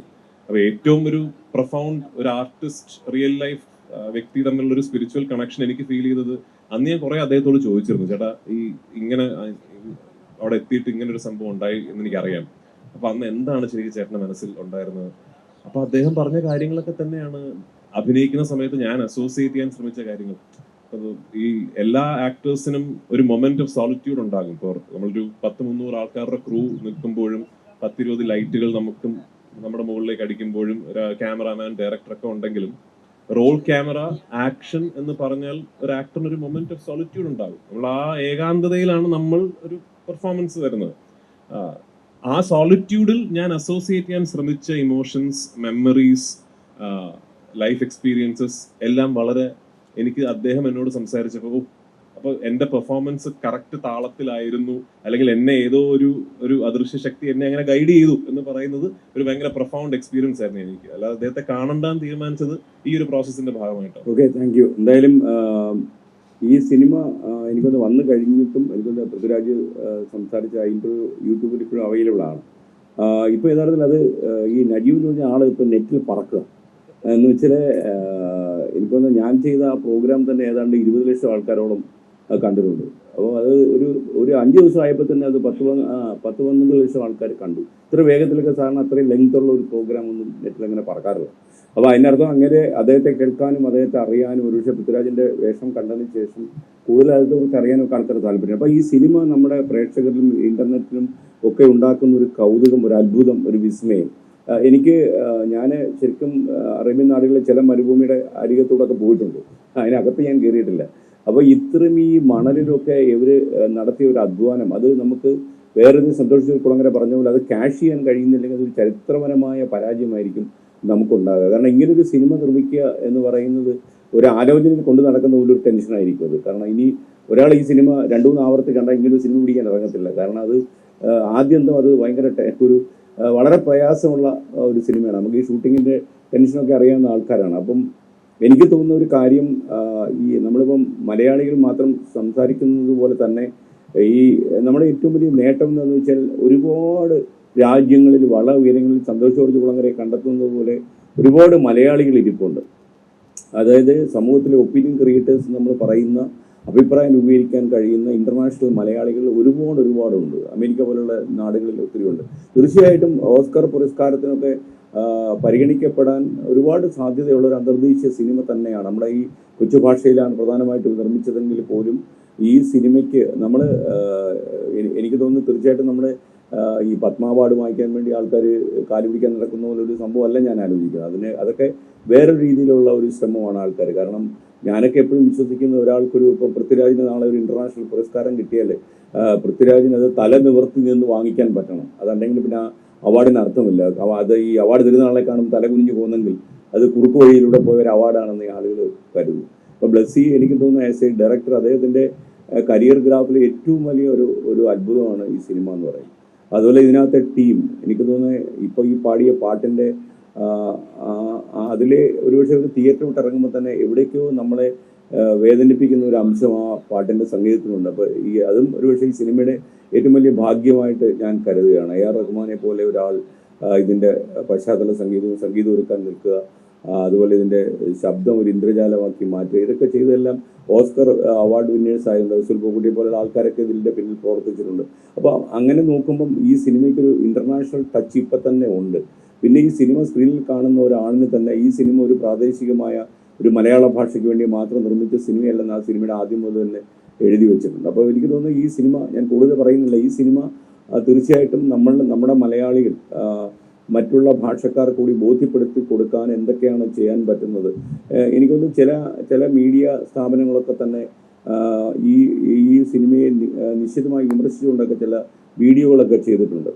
അപ്പോൾ ആ വീഡിയോകളൊക്കെ ചെയ്യുന്നത് ശുദ്ധ തോന്നിവാസമാണ് എന്ന് ഞാൻ പറയും. കാരണം ചില ആളുകളോട് തോന്നുന്ന വ്യക്തിപരമായ ഉദ്ദേശം കൊണ്ട് ഒരു ഉന്നതമായ ഒരു സർഗ സൃഷ്ടിയെ മുഴുവൻ കശക്കി ഭിത്തിയിൽ ഒട്ടിക്കാൻ പറ്റുമോ എന്ന് ആലോചിച്ച് എഴുതിയതാണ് ആ വീഡിയോ, അല്ലെ പറഞ്ഞതാണ് ആ വീഡിയോ എന്ന് നമുക്ക് മനസ്സിലാകും. പക്ഷെ അങ്ങനെയുള്ള ആൾക്കാരെ കുറിച്ചൊക്കെ നമ്മൾ അറിയിക്കുന്ന അവഗണനയോട് തള്ളിക്കളയുക. കാരണം നമ്മുടെ പൃഥ്വിരാജ് ഇങ്ങനൊരു വേഷം ചെയ്തു, ഒരുപക്ഷെ നമുക്ക് ഏറ്റവും ഇഷ്ടപ്പെടുന്നതിൽ ബ്ലസ്സി ഇങ്ങനൊരു പടം ചെയ്തു, ബ്ലസ്സിയുടെ ടീം ഇത്രയും അധ്വാനിച്ചൊരു സിനിമയുണ്ടാക്കി, അതിനൊരു ലോക നിലവാരമുണ്ട് എന്നൊക്കെ നമ്മൾ വളരെ ആവേശത്തോടെയും അഭിമാനത്തോടെയും പറയേണ്ടതിന് പകരം ഈ സിനിമ അങ്ങനെയല്ല സംസാരിക്കുന്നത്, അതിൻ്റെ രീതികൾ അങ്ങനെയല്ല എന്നൊക്കെ പറയുന്നതൊക്കെ ശരിക്കും ഒരു സിനിമയോടെന്നല്ല ഒരു കലാരൂപത്തോട് ചെയ്യുന്ന ഏറ്റവും വലിയ ദ്രോഹമാണ് എന്ന് വിശ്വസിക്കുന്ന ഒരാളാണ് ഞാൻ. എന്തായാലും അതിലൊന്നും ഞാൻ കടക്കുന്നില്ല. ഓരോരുത്തർ ബഹുജനം പലവിധം എന്ന് പറയുന്ന പോലെ എന്തായാലും ഈ സിനിമ സഞ്ചരിക്കേണ്ട വഴികളെക്കുറിച്ച് ഇതിലെ അഭിനേതാക്കൾക്കും ഇതിന്റെ ഡയറക്ടേഴ്സിനും ഒക്കെ വ്യക്തമായ ധാരണയുണ്ടെന്നാണ് എൻ്റെ വിശ്വാസം. എന്തായാലും ആ വഴിയിൽ പോയി ഈ സിനിമ വലിയ അംഗീകാരങ്ങൾ നേടട്ടെ എന്ന് മാത്രം ആശംസിക്കാം. അതുപോലെ എന്നെ പോലൊരു പരിമിതമായ ചുറ്റുപാടിൽ കഴിയുന്ന ഒരു മാധ്യമ പ്രവർത്തകന് എന്തൊക്കെയാണ് ഇതിൽ ചെയ്യാൻ പറ്റുന്നതെന്ന് വെച്ചാൽ തീർച്ചയായിട്ടും ഞാനൊക്കെ ഉണ്ടാവും ഈ സിനിമയുടെ കൂടെ നടക്കാൻ. Thank you. ഞാൻ സംസാരിച്ച് തുടങ്ങുന്നത് എനിക്ക് രാജുവിനോടും ബ്ലസ്സിനോടും ചോദിക്കാനുള്ളത്, മലയാളത്തിൽ കുറേ ഇതിഹാസ നോവലുകളും കഥകളൊക്കെ ഇറങ്ങിയിട്ടുണ്ട്. ഈ ആടുജീവിതം എന്നൊരിത് എങ്ങനെയാണ് ബ്ലസ്സി ചേട്ടൻ്റെ മനസ്സിൽ അതൊരു സിനിമയായിട്ടൊരു ഇതപ്പെട്ടത്? ആ സമയത്ത് രാജുവേട്ടനോടും കൂടെ ഉള്ളതാണ്, ആ സമയത്ത് ഈ പറഞ്ഞ പെർസ്പെക്റ്റീവ്സ് ഒക്കെ ചിന്തിച്ചിരുന്നു. തൊഴിൽ തർക്കം, ഒരു കുടിയേറ്റം തുടങ്ങിയ രാജ്യാന്തര തലത്തിൽ തന്നെ ചർച്ച ചെയ്യപ്പെടുന്ന വിഷയങ്ങൾ നമ്മളെ മലയാളത്തിൽ ഒരു കഥയിലൂടെ പറഞ്ഞു തീർക്കാമെന്ന് ആ സമയത്ത് ചിന്ത വന്നിരുന്നു. ആദ്യമായിട്ട് പറയുകയാണെങ്കിൽ ഇതിൻ്റെ ഒരു ദൃശ്യ സാധ്യതയാണ്, ഒരു സിനിമയ്ക്ക് ഏറ്റവും ആവശ്യമായിട്ടുള്ള ഒരു ദൃശ്യ സാധ്യതയാണ്. അപ്പം അത് ഏറെ സമ്പന്നമായിരിക്കുന്ന ഒരു വലിയ ഒരു ഭൂമികയിൽ നിന്നിട്ടാണ് ഈ സിനിമ പറയുന്നത്, ഈ കഥ പറയുന്നത്. രണ്ടാമത്തെ വിഷയം, ഇത് പറയുന്ന കഥ ലോകമെമ്പാടും സംസാരിക്കപ്പെടേണ്ടിയ അല്ലെങ്കിൽ മനസ്സിലാക്കപ്പെടേണ്ടിയ ഭാഷയ്ക്കപ്പുറമായിട്ട് ഒരു ലാംഗ്വേജ് ഇല്ലാതെ എല്ലാവരുടെയും അനുഭവങ്ങളിൽ കൂടെ യാത്ര ചെയ്യേണ്ടിയാണ് എന്നുള്ളതാണ് ഇതിനെ യൂണിവേഴ്സലാക്കുന്നത്. അപ്പം അതുകൊണ്ട് തന്നെയാണ് ഇതിനൊരു വലിയൊരു ഭാരിച്ച അധ്വാനം ആവശ്യമാണ്. ഒപ്പം തന്നെ ഇതിൻ്റെ ഒരു വളർച്ച അല്ലെങ്കിൽ ഇത് എത്തപ്പെടേണ്ട അത്തരത്തിലായിരിക്കണമെന്ന് ആഗ്രഹിക്കുന്നതുകൊണ്ടാണ് AR റഹ്മാൻ ഉണ്ടാകുന്നത്. അല്ലെങ്കിൽ ഒരു മലയാള സിനിമ ചെയ്യുമ്പോൾ ഒരു ഓസ്കാർ വിന്നറായ അല്ലെങ്കിൽ ലോകം മുഴുവൻ അറിയുന്ന ഒരു മ്യൂസിഷ്യൻ ഉണ്ടാകുന്നത് അങ്ങനെയാണ്, റസൂൽ ഉണ്ടാകുന്നത്. അങ്ങനെ ഇതിലെ എല്ലാ ടെക്നീഷ്യൻസിൻ്റെയും എന്ന് വെച്ചാൽ ഏറ്റവും ഇന്ത്യയിൽ നമുക്ക് കിട്ടാവുന്ന ഏറ്റവും വലിയ ഒരു പ്രോഡക്റ്റായിട്ട് മാറുക, സിനിമയായിട്ട് മാറുക എന്നുള്ളത്, ആ സിനിമ അത്രയധികം സംസാരിക്കാൻ കെൽപ്പുള്ളതാണെന്നുള്ള ഒരു തിരിച്ചറിവ് ഇൻ ദി വെരി ബിഗിനിങ് ഞങ്ങൾക്കൊക്കെ ഉണ്ടായിരുന്നു. രാജുവേട്ടനും ആ കഥ വായിച്ചതിനപ്പുറം നമ്മൾ ഈ പറയുന്ന വിഷയങ്ങളൊക്കെ അതിൽ ഉൾക്കൊള്ളിച്ച് തന്നെ നമുക്കത് ഒരു പ്രൊഡക്റ്റായിട്ട് വിദേശത്ത് ഒരു ലോകത്തിന് മുന്നിൽ അവതരിപ്പിക്കാൻ കഴിയുന്ന അന്നേ തോന്നിയിരുന്നു. ഈ 2009 ഈ സിനിമ ചെയ്യാമെന്ന് തീരുമാനിക്കുമ്പോൾ ഇതൊരു ഗ്ലോബൽ ആയിട്ടുള്ള യൂണിവേഴ്സൽ ആയിട്ടുള്ള ഒരു തീമാറ്റിക് ബാക്കിംഗ് ഉള്ള സിനിമയാണെന്നുള്ളൊരു തിരിച്ചറിവ് ബ്ലസ് ചേട്ടനും എനിക്കും ഒക്കെ തന്നെ ഉണ്ടായിരുന്നു. സിനിമയല്ല, പുസ്തകവും ആ കഥയും ആ ജീവിതവും അങ്ങനെയാണെന്നുള്ളൊരു തിരിച്ചറിവ് ഉണ്ടായിരുന്നു. ഇതിനകത്തൊരു പലപ്പോഴും ഡിസ്കഷൻസിൽ നമ്മൾ മിസ്സായി പോകുന്ന ഒരു പോയിന്റ് എന്താണെന്ന് വെച്ചാൽ, നമ്മൾ ആടുജീവിതത്തെ കുറിച്ച് സംസാരിക്കുമ്പോൾ ഏറ്റവും എളുപ്പത്തിൽ ഡിസ്കഷനിലേക്ക് വരുന്നത് മൈഗ്രേഷനെ കുറിച്ചാണ്. കുടിയേറ്റം, അല്ലെങ്കിൽ നമ്മൾ ഒരു ബെറ്റർ ലൈഫ് തേടി മറ്റൊരു രാജ്യത്തിൽ പോവുക അല്ലെങ്കിൽ മറ്റൊരു സ്ഥലത്ത് പോവുക എന്ന് പറയുന്നത്. അതിലും യൂണിവേഴ്സൽ ആണ് അതിന് പുറകിലുള്ള ദ ബ്രോഡർ പെർസ്പെക്റ്റീവ്. ഈ മൈഗ്രേഷൻ എന്ന് പറയുന്നതിന്റെ ആക്ച്വൽ റീസൺ ഈ സെഗ്രിഗേഷൻ. അത് സോഷ്യലി ആണെങ്കിലും പൊളിറ്റിക്കലി ആണെങ്കിലും ഇക്കോണമിക്കലി ആണെങ്കിലും ഇപ്പോൾ ഹ്യൂമാനിറ്റേറിയൻ ഘടകങ്ങളിലാണെങ്കിലും സെഗ്രിഗേഷൻ ആണ് മൈഗ്രേഷന്റെ കാരണമാകുന്നത്. എന്ന് വെച്ചാൽ ഇപ്പോൾ ലോകത്തിന്റെ സമ്പദ്ഘടന, ചില പ്രദേശങ്ങൾ കുറച്ചുകൂടെ നല്ല സാമ്പത്തിക ശേഷിയുള്ള സമ്പദ്ഘടനയുള്ള പ്രദേശങ്ങളിലേക്ക് കുടിയേറാൻ മനുഷ്യർക്ക് എപ്പോഴും ഉള്ളിൽ തന്നെ ഒരു ആഗ്രഹം ഉണ്ടാവും. പൊളിറ്റിക്കലി ഒട്ടും പൊളിറ്റിക്കലി പീസ്ഫുൾ അല്ലാത്ത നമുക്കൊരു സസ്റ്റനൻസ് ഗ്യാരണ്ടീഡ് അല്ലാത്ത ഒരു പ്രദേശത്ത് ജീവിക്കുന്ന ഒരു കുടുംബത്തിന് അല്ലെങ്കിൽ ഒരു വ്യക്തിക്ക് സമാധാനപരമായ ഒരു ജീവിതം ജീവിക്കണമെങ്കിൽ മറ്റൊരു സ്ഥലത്തേക്ക് യാത്രയായി അവിടെ ജീവിക്കാം എന്ന് ആഗ്രഹിക്കുന്നത് പൊളിറ്റിക്കൽ. അപ്പോൾ എന്താണ് ഈ സെഗ്രിഗേഷൻ എന്ന് പറയുന്നത്? ഇത്രയും വലിയൊരു ലോകമുള്ളപ്പോൾ അവിടെ ചില സ്ഥലങ്ങളിലാണ് ഇക്കോണമിക്കലി ബെറ്റർ, പൊളിറ്റിക്കലി ബെറ്റർ, അല്ലെങ്കിൽ ഹ്യൂമാനിറ്റേറിയൻ സ്ഥിതിഗതികൾ കുറച്ചുകൂടെ ബെറ്റർ ആകുന്നത്. ഈ സെഗ്രിഗേഷൻ എന്ന് പറയുന്നത്, ഞങ്ങൾ നിങ്ങൾ എന്ന് പറയുന്ന സെഗ്രിഗേഷൻ എന്ന് പറയുന്നത് ഇൻഫാക്ട് ഈ സിനിമ കൺസീവ് ചെയ്യപ്പെട്ട 2009 എന്ന കാലഘട്ടത്തിനേക്കാൾ കൂടുതൽ ഇന്ന് പ്രസക്തമാണ്. നമ്മുടെ ഇന്നത്തെ ഒരു ജനറൽ കാര്യങ്ങൾ ഇന്ന് നമ്മൾ ഇവിടുന്ന് ഈ സിനിമയെക്കുറിച്ച് സംസാരിക്കുമ്പോഴും ലോകത്തിന്റെ പലയിടങ്ങളിൽ ബോർഡേഴ്സ് എങ്ങനെ പ്രൊട്ടക്ട് ചെയ്യാം, അന്യരെ എങ്ങനെ നമ്മുടെ രാജ്യത്തേക്ക് കൊണ്ടുവരാതെ ഇരിക്കാം എന്നുള്ളതിനെ കുറിച്ച് വളരെ തീവ്രമായ ചർച്ചകൾ നടന്നുകൊണ്ടിരിക്കുന്ന ഒരു കാലഘട്ടമാണ്.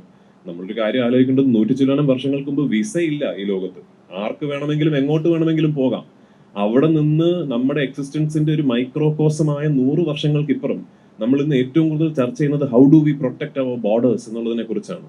അപ്പൊ ഈ സെഗ്രിഗേഷൻ എന്ന് പറയുന്നത് വളരെ പ്രസക്തമായ ഇന്ന് ചർച്ച ചെയ്യപ്പെട്ടുകൊണ്ടിരിക്കുന്ന എല്ലാ ഭരണവ്യവസ്ഥിതികളുടെയും ഒരു പ്രയോറിറ്റിയായി മാറിക്കൊണ്ടിരിക്കുന്ന ഒരു വിഷയമാണ്.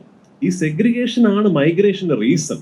അത് ഇന്ന് എക്സ്ട്രീംലി റെലവെന്റ് ആയ, എക്സ്ട്രീംലി ഇന്ന് ടുഡേസ് പ്രോബ്ലമായ ഒരു വിഷയമാണ്. ഈ വിഷയത്തിൽ നിന്നുണ്ടാകുന്നതാണ് ഈ മൈഗ്രേഷനും ആ മൈഗ്രേഷന്റെ ഒരു സ്റ്റാർക്ക് റിമൈൻഡർ. അതിലെ ഒരു പെർസ്പെക്റ്റീവിന്റെ ഒരു സ്റ്റാർക്ക് റിമൈൻഡർ ആണ് നജീബിന്റെ കഥയും ആടുജീവിതം എന്ന് പറയുന്ന സിനിമയും. അപ്പൊ അത് ട്രൂലി ഗ്ലോബൽ ആണ് എന്നും ലോകത്തിലെ ഏത് പ്രദേശത്ത് പോയി നമ്മൾ ഈ സിനിമ കാണിച്ചാലും ഇത് സംസാരിക്കുന്ന വിഷയം അല്ലെങ്കിൽ ഈ കഥ ഇമ്പാർട്ട് ചെയ്യാൻ ശ്രമിക്കുന്ന ഇമോഷൻസ് എന്ന് പറയുന്നത് ട്രൂലി ഒരു ഭാഷയ്ക്കും പ്രദേശത്തിനുമൊക്കെ അതീതമാണ് എന്നുള്ളതും ഈ സിനിമയുടെ വലിയ ക്വാളിറ്റീസ് ആയിട്ട് എനിക്ക് തോന്നിയിട്ടുണ്ട്. അത് ഇന്നല്ല, 2009 തന്നെ. അന്ന് തന്നെ ബ്ലസ് ചേട്ടന്റെയും എന്റെയും ആഗ്രഹം, എന്റെ വർഷങ്ങൾക്ക് മുമ്പുള്ള ഇന്റർവ്യൂസ് ആടുജീവിതത്തിനെ കുറിച്ച് എടുത്ത് നോക്കിയാലും ഒരുപക്ഷെ നിങ്ങൾക്ക് കേൾക്കാൻ സാധിക്കും. അന്നേ ഞാൻ പറഞ്ഞിരിക്കുന്നത് ഇത് കേരളം എന്ന് പറയുന്ന ഒരു കൊച്ചു സംസ്ഥാനത്തിൽ നിന്നും ഞങ്ങൾ ഉണ്ടാക്കിയ ഒരു സൃഷ്ടിയാണ് എന്ന് പറഞ്ഞ് ലോകത്തിന്റെ മുന്നിൽ പ്രസന്റ് ചെയ്യാൻ സാധിക്കുന്ന ഒരു സിനിമയാക്കാനാണ് ഞങ്ങളുടെ ശ്രമം എന്നാണ് ഞാൻ അന്നേ പറഞ്ഞിരിക്കുന്നത്. അതല്ലാതെ ഇപ്പോൾ ഈ സിനിമ തിയേറ്ററിൽ ഇറങ്ങി ഓടി ഇതിന്റെ ഇൻവെസ്റ്റ്മെന്റ് തിരിച്ചു കിട്ടുക എന്നുള്ളതാണെങ്കിൽ ഇത്ര വലിയൊരു എഫേർട്ടിന്റെയോ അല്ലെങ്കിൽ നമുക്ക് ലഭിക്കാവുന്ന ഏറ്റവും വലിയ ടെക്നീഷ്യൻസിനെ അവരുടെ ശമ്പളം കൊടുത്ത് കൊണ്ടുവരിക എന്ന് പറയുന്നതിന്റെ അതൊന്നും ഒരു പ്രയോറിറ്റി ആയിട്ട് കാണേണ്ട കാര്യമില്ല. ഈ സിനിമ ചെയ്യുമ്പോൾ ഇതിന്റെ ബെസ്റ്റ് പോസിബിൾ വേർഷൻ ചെയ്യണം എന്ന ഒരു ദൃഢനിശ്ചയം ഉണ്ടായിരുന്നു ബ്ലസ് ചേട്ടന്റെ. അതിന്റെ ഫലമായിട്ടാണ് ഇന്ന് ഇത്രയും പൈസ മുടക്കി ഇത്രയും എഫേർട്ട് എടുത്ത് ഈ സിനിമ ഉണ്ടാകുന്നത്. I am really proud. ഞാൻ അഭിനയിച്ച സിനിമ ആയതുകൊണ്ട് ആ പറയുന്നതിൽ ഒരു അർത്ഥമില്ല. പക്ഷെ ആടുജീവിതം എന്ന് പറയുന്ന സിനിമ ഇപ്പൊ മറ്റൊരു നടനാണ് അഭിനയിച്ചിരുന്നെങ്കിൽ ഇന്ന് നിങ്ങളെല്ലാവരും ഈ സിനിമയെ സപ്പോർട്ട് ചെയ്യാൻ വന്നിരിക്കുന്നത് പോലെ അന്ന് ഞാൻ പോയേനെ. I would have been there. കാരണം ഇത് എന്റെ സിനിമ ബ്ലസ് ചേട്ടന്റെ സിനിമ എന്നുള്ളതിൽ നിന്നൊക്കെ വളർന്നു കഴിഞ്ഞു. ആൻഡ് ഇൻ ഓൾ ഓണസ്റ്റി ഇപ്പൊ നമ്മൾ എല്ലാവരും ഈ സിനിമയെ കുറിച്ച് സംസാരിക്കുന്നു. ഈ സിനിമയ്ക്ക് തിയേറ്ററിൽ നിന്ന് കിട്ടേണ്ട അല്ലെങ്കിൽ സാമ്പത്തികമായിട്ട് കിട്ടേണ്ട സ്വപ്നതുല്യമായ ഒരു സ്വീകാര്യത കിട്ടിക്കഴിഞ്ഞു. ഇന്ന് നമ്മൾ ഇവിടെ ഇരുന്നിട്ട് സംസാരിക്കുന്നതിന്റെ കാരണം ആടുജീവിതത്തിന്റെ കളക്ഷൻ പോരെ, എങ്ങനെയെങ്കിലും കളക്ഷൻ കൂടണം എന്നതിന് വേണ്ടിയല്ല നമ്മൾ ഇരുന്ന് സംസാരിക്കുന്നത്, അല്ലേ? We are all here for a greater cause. അപ്പൊ അതിൽ എനിക്ക് ഒരുപാട് സന്തോഷം. And I hope the film achieves its true potential. അതിന്റെ ട്രൂ പൊട്ടൻഷ്യൽ എന്ന് പറയുന്നത് വളരെ വലുതാണെന്ന് വിശ്വസിക്കുന്ന ആളാണ്. വേൾഡ് പെർസ്പെക്റ്റീവിലേക്ക് അത് ഇറക്കുകയാണെങ്കിൽ മറ്റു ഭാഷകൾ, ഇന്ത്യക്ക് അപ്പുറത്ത് മറ്റു ഭാഷകളിലേക്ക് ആളുകൾ ഇത് കാണണമെങ്കിൽ ഡൗട്ടാണ് എങ്ങനെയാണ് നമ്മൾ പുറത്തേക്ക് ഈ സിനിമയെ ഇന്ത്യക്ക് പുറത്തേക്ക് വലിയൊരു വേദിയിലേക്ക് എത്തിക്കാനുള്ള കടമ്പകൾ എന്തൊക്കെയാണ് എന്നതാണ് അറിയേണ്ടത്. ഇതിന്റെ ഒരു സ്വപ്ന സാക്ഷാത്കാരം എന്ന് പറയുന്നത് ഇന്നിപ്പോ ഇതൊരു മലയാള സിനിമ എന്ന നിലയ്ക്ക് നമ്മുടെ ഇൻഡസ്ട്രിയുടെ ചരിത്രത്തിലെ തന്നെ ഏറ്റവും വലിയ വിജയങ്ങൾ ഒന്നായി മാറി. മലയാളികൾ വലിയ സ്വീകാര്യത, ലോകമെമ്പാടുമുള്ള മലയാളികൾ വലിയ സ്വീകാര്യത ഈ സിനിമയ്ക്ക് തന്നു. ഇന്നിപ്പോ ഈ സിനിമ ഒരു ചർച്ചാ വിഷയമായി നിൽക്കുന്നു. ഈ ചർച്ചകൾ ആടുജീവിതത്തെക്കുറിച്ച് നടന്നുകൊണ്ടിരിക്കുമ്പോൾ തന്നെ ഒരു വലിയ സ്റ്റുഡിയോ ഹൗസോ അല്ലെങ്കിൽ ഒരു ഇൻഡിപെൻഡന്റ് വെഞ്ചർ ക്യാപിറ്റലിസ്റ്റ് ഇൻവെസ്റ്ററോ അങ്ങനെ ആരെങ്കിലും ഇതൊരു എക്സ്ട്രീം പൊട്ടൻഷ്യൽ ഉള്ള ഒരു പീസ് ഓഫ് ആർട്ടാണ് എന്ന് തിരിച്ചറിഞ്ഞ് ഇതിനൊരു ഇന്റർനാഷണൽ പ്രസൻസ്. ഇപ്പൊ ഞാനൊരു ചെറിയ കഥ പറയാം. 16 ലക്ഷം രൂപയ്ക്ക് നിർമ്മിച്ച സിനിമയാണ് സന്തോഷ് ശിവൻ സംവിധാനം ചെയ്ത ടെററിസ്റ്റ് എന്ന് പറയുന്ന സിനിമ. 16 ലക്ഷം രൂപയാണ്. എനിക്കറിയാം, സന്തോഷ് ശിവൻ പറഞ്ഞിട്ടുണ്ട്. ബ്യൂട്ടിഫുൾ ഫിലിമാണ്, കണ്ടിട്ടൊന്നും അറിയില്ല, വളരെ മനോഹരമായ സിനിമയാണ്. അപ്പൊ ഈ സിനിമ അന്ന് നിർമ്മിച്ചിട്ട് ഇത് അവിടെ ഇവിടെ ചെറിയ ചില ഫിലിം ഫെസ്റ്റിവൽസിൽ കാണിക്കുന്നു, ചില സെലക്ടഡ് ആൾക്കാർക്ക് ഈ സിനിമ പ്രദർശിപ്പിക്കുന്നു. അങ്ങനെ US എവിടെയോ ഈ സിനിമ കാണിച്ച ഒരു പ്രദർശനത്തിൽ ജോൺ മാൽക്കോവിച്ച് എന്ന് പറയുന്ന നടൻ അന്ന് ആ ഷോയിന്റെ ഭാഗമായിരുന്നു. അദ്ദേഹം ഈ സിനിമ കണ്ടിട്ട് സന്തോഷ് ശിവന്റെ അടുത്ത് you have made A truly international film, ഇത് ഇങ്ങനൊന്നുമല്ല എന്ന് പറഞ്ഞ് ജോൺ മാൽക്കോവിച്ച് ആ സിനിമ വാങ്ങിക്കുകയായിരുന്നു. ഇന്ന് നിങ്ങൾ ടെററിസ്റ്റിന്റെ ബ്ലൂറേയോ DVD എടുക്കുകയാണെങ്കിൽ ജോൺ മാൽക്കോവിച്ച് പ്രസൻസ് എന്ന് മുകളിലുണ്ട്. അദ്ദേഹം ഈ സിനിമ ടെററിസ്റ്റ് എന്ന സിനിമ ഏറ്റെടുത്തതിന് ശേഷമാണ് അതിന് ആക്ച്വലി ഒരു ഫുൾ ഓൺ ഇന്റർനാഷണൽ റെക്കഗ്നിഷൻ കിട്ടുന്നതും പല രാജ്യങ്ങളിൽ ഈ സിനിമ പ്രദർശിപ്പിക്കപ്പെടുന്നതും. അങ്ങനെ എന്തെങ്കിലുമാണ് ഇനി സംഭവിക്കേണ്ടത് ആടുജീവിതം എന്ന സിനിമയ്ക്ക്. അതാണ് ഇതിന്റെ അടുത്തൊരു ബ്ലസ് ചേട്ടനും ഞാനും കിടന്നുറങ്ങുമ്പോൾ ഇപ്പോൾ കാണുന്ന സ്വപ്നം അതാണ്. നമ്മൾ ഏതെങ്കിലും ഒരു അറീനയിൽ ഒരാൾ ഈ സിനിമ കണ്ടിട്ട് man this film deserves to travel എന്ന് പറയുകയും അപ്പൊ ആൾക്കാരെ എനിക്കറിയാം ഇപ്പൊ തന്നെ ചോദ്യങ്ങൾ വരും, എന്നാ പിന്നെ അതിന്റെ ചെലവ് പൃഥ്വിരാജ് ഏറ്റെടുത്തൂടെ അല്ലെ ബ്ലസ്സിക്ക് ഏറ്റെടുത്തൂടെ എന്നുള്ളത്. സാമ്പത്തികമായ കാര്യങ്ങൾ മാത്രമല്ല, ആക്ച്വലി പൈസ എന്നുള്ളത് മാത്രമാണെങ്കിൽ ഒരു പക്ഷെ ഇവിടെ തന്നെ ഉണ്ടായിരിക്കും. ഈ സിനിമയോട് അത്രയും സ്നേഹമുള്ള ആൾക്കാർ ഇവിടെ തന്നെ ഉണ്ടായിരിക്കും. അതിനൊരു പ്രോസസ്സിനെ കുറിച്ചുള്ള ഒരു അറിവ് വേണം. അത് എക്സിക്യൂട്ട് ചെയ്യാനുള്ള ഒരു എന്താ പറയാ ഒരു ബാക്കപ്പ് വേണം, ഇൻഫ്രാസ്ട്രക്ചർ വേണം, പിടിപാട് വേണം എന്ന്. എക്സാക്ട്ലി. എന്തെങ്കിലും ഒരു കാലഘട്ടത്തിൽ അത് എനിക്ക് ഉണ്ടാവുകയാണെങ്കിൽ സത്യമായിട്ടും അന്നൊരു ആടുജീവിതം ഉണ്ടായാൽ ഞാനത് ചെയ്യും കേട്ടോ, 100%. എന്തായാലും 2 വട്ടം സിനിമ വേണ്ടെന്ന ആള് എന്ന രീതിയിൽ എനിക്ക് പറയാവുന്നതാണ്. വെൽ ഡിസേർവ്ഡ് ആണ്, എല്ലാ സപ്പോർട്ടും ഉണ്ടാവും. ബാക്കി ഞാൻ വിചാരിക്കുന്നത് സിനിമ ഇതിനോടകം തന്നെ ഗ്ലോബൽ അല്ലെങ്കിൽ യൂണിവേഴ്സൽ ആയി കഴിഞ്ഞു എന്നുള്ളതാണ്. കാരണം ഈ സിനിമ സംസാരിക്കുന്ന തീം എന്ന് പറയുന്നത് ലോകത്തെല്ലായിടത്തും ഒരുപോലെ ഉള്ള അതിജീവനമാണ്. അത് ലോകത്തെ ഏത് മനുഷ്യനെയും കണക്ട് ചെയ്യുന്ന ഒരു കാര്യമാണെന്നാണ് ഞാൻ വിചാരിക്കുന്നത്. ഈ സിനിമ തിയേറ്ററിൽ കണ്ടുകൊണ്ടിരുന്ന അത് പൂർത്തീകരിക്കുന്ന വേളയിൽ എനിക്ക് ഫീൽ ചെയ്തത് ഒരു തൊണ്ട വരളുന്നത് പോലത്തെ ഒരു അനുഭവമാണ്. വെള്ളം കുടിക്കണം എന്നൊക്കെ തോന്നുന്ന വിധത്തിലുള്ള ഒരു അനുഭവം ലോകത്ത് ആർക്കും തോന്നാം. കാരണം അതിൽ ഭാഷ ഒരു പ്രധാനപ്പെട്ട ഘടകമല്ല. ഒരു മലയാളിക്ക് മാത്രം കണ്ടാൽ മനസ്സിലാവുന്ന, അല്ലെങ്കിൽ ഒരു ഇന്ത്യക്കാരന് മാത്രം കണ്ടാൽ മനസ്സിലാവുന്ന ഒന്നല്ല. ഈ കുടിയേറ്റമാവട്ടെ, പ്രതീക്ഷയാവട്ടെ, സർവൈവൽ ആവട്ടെ, ഇത് ലോകത്തെല്ലായിടത്തുമുള്ള എല്ലാ മനുഷ്യർക്കും കണക്ട് ചെയ്യാൻ കഴിയുന്ന ഒന്നാണ്. ഈ സഹനം എന്ന് പറയുന്നത് ഏത് മനുഷ്യനും കണക്ട് ചെയ്യാൻ കഴിയുന്ന ഒന്നാണ്. അതുകൊണ്ട് ഇതൊരു മലയാളം സിനിമ എന്നുള്ളത് ഈ കാര്യത്തിൽ ഒരു പരിമിതിയേ അല്ല എന്നാണ് ഞാൻ വിചാരിക്കുന്നത്. സാധാരണ നിലയിൽ ഇപ്പോൾ നമ്മുടെ ഭാഷയിൽ ഒരു സിനിമ ഉണ്ടാകുമ്പോൾ അത് ഒരു സ്പാനിഷ് ഭാഷയിലേക്ക് മാറ്റിയാൽ, അതിന് സബ് ടൈറ്റിൽ കൊടുത്താൽ, അല്ലെങ്കിൽ ഇംഗ്ലീഷിലേക്ക് മാറ്റിയാൽ, ഇവിടുത്തെ ഒരു തമാശയാണെങ്കിൽ അത് നമുക്ക് സെൻസ് ചെയ്യുന്നത് പോലെ, നമുക്ക് മനസ്സിലാവുന്നത് പോലെ ഒരു ലാറ്റിൻ അമേരിക്കക്കാരന് മനസ്സിലായിക്കൊള്ളണമെന്നില്ല.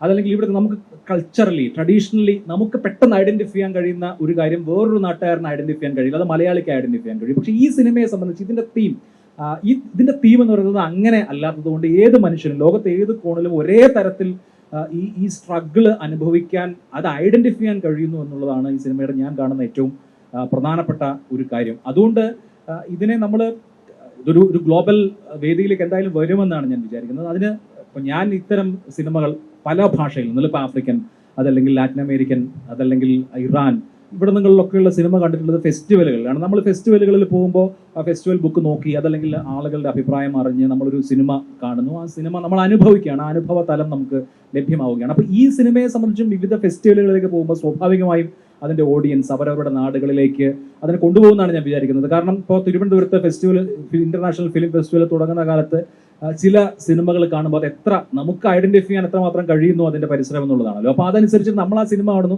ആ സിനിമ കണ്ടതിന് ശേഷം ഭീമാപ്പള്ളിയിൽ പോയിട്ട് അതിന്റെ CD ഉണ്ടോ എന്ന് നോക്കുന്ന ഒരു കാലഘട്ടം ഉണ്ടായിരുന്നു, ഒരു 10-12 കൊല്ലം മുമ്പ്. അപ്പോൾ നമ്മളൊരു സിനിമ അത് അത്രയും നമ്മൾ ആദ്യമായിട്ട് അവിടെയാണ് കാണുന്നത്. പിന്നെ അതിന് നമുക്കത് കളക്ട് ചെയ്ത് വെക്കാൻ, അതല്ലെങ്കിൽ സുഹൃത്തുക്കളെ കാണിക്കാൻ തോന്നുന്ന വിധത്തിൽ നമുക്കതിനെ ഗ്ലോബലി ഒരു ഗ്ലോബൽ ഓഡിയൻസിന്, ഒരു ലാറ്റിൻ അമേരിക്കക്കാരന് അല്ലെങ്കിൽ ഒരു ആഫ്രിക്കക്കാരന് അത് ആ തരത്തിലുള്ള ഒരു അനുഭവം ഉണ്ടാക്കി കൊടുക്കുക എന്നുള്ളതാണ് അടുത്തതായിട്ട് വേണ്ടതെന്ന് തോന്നുന്നു. അത് സാധിക്കും. കാരണം ഈ സിനിമയുടെ ലാംഗ്വേജ് എന്ന് പറയുന്നത് ഈ പറഞ്ഞ അതിജീവനത്തിന്റെ ലാംഗ്വേജ് ആണ്. ഈ 3 ഘടകവും, അതായത് കുടിയേറ്റം എന്നുള്ളത് ലോകത്തിപ്പോൾ ഏറ്റവും അധികം പ്രധാനപ്പെട്ട, ലോക രാഷ്ട്രീയത്തിലെ ഏറ്റവും പ്രധാനപ്പെട്ട വിഷയം എന്ന് പറയുന്നത് കുടിയേറ്റമാണ്. ഒന്നാമത്തെ കാര്യം, ആ കുടിയേറ്റത്തിന്റെ സ്ട്രഗിൾസ് ആണ്. ഈ കുടിയേറ്റം എന്നുള്ള കാര്യത്തിൽ അടങ്ങിയിരിക്കുന്ന പ്രതീക്ഷ, അവൻ സർവൈവ് ചെയ്യാൻ കഴിയുന്ന പ്രതീക്ഷ, ആത്യന്തികമായ സർവൈവൽ, ഇതൊരു ഗ്ലോബൽ തീമാണ് എന്നുള്ളത് കൊണ്ട് ഇതിനോടകം തന്നെ ഈ സിനിമ ഒരു ഗ്ലോബൽ ആയിട്ടുള്ള സിനിമയായിട്ട് മാറി എന്നുള്ളതാണ് എനിക്ക് ഈ സിനിമയെ പറ്റിയും ഇതിന്റെ തുടർന്നുള്ള കാര്യത്തെപ്പറ്റിയും തോന്നുന്ന ഒരു കാര്യം. പിന്നെ മറ്റൊരു കാര്യമുള്ളത്, ഇപ്പോൾ സാധാരണ നിലയിൽ കലാമൂല്യമുള്ള സിനിമകൾ നമ്മുടെ നാട്ടിൽ ഇറങ്ങുമെങ്കിലും അതിന് പ്രേക്ഷക സ്വീകാര്യത വലിയ തോതിൽ കിട്ടാറില്ല. 5-6 ആളുകളൊക്കെ മാത്രം ഒരു ദിവസം തിയേറ്ററിൽ പോയി കാണുന്ന, 2-3 ദിവസം മാത്രം തിയേറ്ററിൽ വരുന്ന അവസ്ഥയ്ക്ക് വിഭിന്നമായി ഇത് മുഴുവൻ ഇടങ്ങളിലും നിറഞ്ഞ് കളിക്കുന്നു. സിനിമ കഴിഞ്ഞിട്ട് ആളുകൾ എഴുന്നേറ്റ് കൈയടിക്കുന്നു എന്നൊക്കെ ഉള്ളത് കലാമൂല്യമുള്ള സിനിമകളെ സംബന്ധിച്ച് അധികം ഉണ്ടാവാത്തൊരു കാര്യമാണ്. അത് ഈ സിനിമയുടെ കാര്യത്തിൽ സംഭവിച്ചു എന്നുള്ളത് തന്നെ ഇത് ആളുകളിലേക്ക് അത്ര അധികമായി കമ്മ്യൂണിക്കേറ്റ് ചെയ്യുന്നു എന്നുള്ളതിൻ്റെ ഒരു സൂചനയാണ്. പിന്നെ എനിക്ക് അതിനകത്ത് പ്ലസ് സാറോട് ചോദിക്കാനുള്ള ഒരു കാര്യം, ഇപ്പോൾ ആടുജീവിതം മലയാളികളിൽ വലിയൊരു വിഭാഗം ആളുകൾ വായിച്ചിട്ടുള്ള ഒരു പുസ്തകമാണ്. ഒരുപാട് വായനാശീലമില്ലാത്ത ആളുകൾ കൂടിയും ആടുജീവിതം വലിയ തോതിൽ പോപ്പുലർ ആയതുകൊണ്ട് വായിച്ചിട്ടുള്ള ഒരു പുസ്തകമാണ്. അപ്പോൾ വായിക്കുന്ന ഒരാൾ, ഇപ്പോൾ ഞാനൊരു പുസ്തകം വായിക്കുമ്പോൾ ഞാൻ അതിൻ്റെ കഥ അത് വിഷ്വലൈസ് ചെയ്യും. കാണുന്ന ഓരോ വായനക്കാരനും ഇത് വിഷ്വലൈസ് ചെയ്യുന്നുണ്ട് എന്താണ് എന്നുള്ളത്. അപ്പോൾ ഒരുപക്ഷെ എൻ്റെ കാഴ്ച ആയിരിക്കില്ല വേറൊരാളുടെ കാഴ്ച.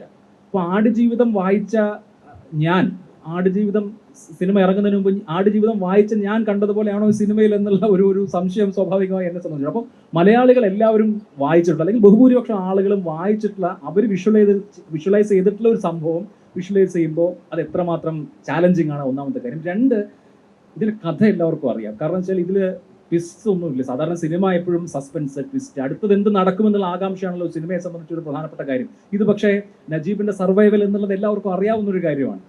അപ്പോൾ ഈ 2 ഘടകങ്ങൾ ഇത് സിനിമ ചെയ്യുമ്പോൾ എങ്ങനെയാണ്? ഈ പുസ്തകം വായിച്ചപ്പോൾ, ഇത് സിനിമയാക്കാൻ തീരുമാനിച്ചപ്പോൾ തന്നെ എനിക്കറിയാം ലക്ഷക്കണക്കിന് ആൾക്കാർ വായിച്ചു കൂട്ടി സിനിമയായി മനസ്സിൽ കൊണ്ട് നടക്കുന്നതാണ് ഇതിൻ്റെ ദൃശ്യങ്ങൾ എന്നുള്ളത്. അപ്പോൾ അതുകൊണ്ട് തന്നെ ഇതിൻ്റെ ആദ്യത്തെ ഇതിൻ്റെ ഒരു ലൊക്കേഷനിലേക്ക് എത്തുക എന്ന് പറയുന്നത് അഭിലാഷിൻ്റെ മനസ്സിലുള്ള ഒരു ഡെസേർട്ടിനോടെങ്കിലും ചേർന്ന് നിൽക്കണം, അല്ലെങ്കിൽ അതിന് മുകളിലേക്ക് എത്തണം എന്ന് പറയുന്നതാണ്. അപ്പോൾ ആ ഒരു ദൃശ്യത്തിന് എത്രത്തോളം നിങ്ങളുമായി ചേർത്ത് വയ്ക്കാൻ കഴിയണമെന്നുള്ളതാണ് ഏറ്റവും ആദ്യത്തെ ഒരു ചലഞ്ചായിട്ട് വരിക.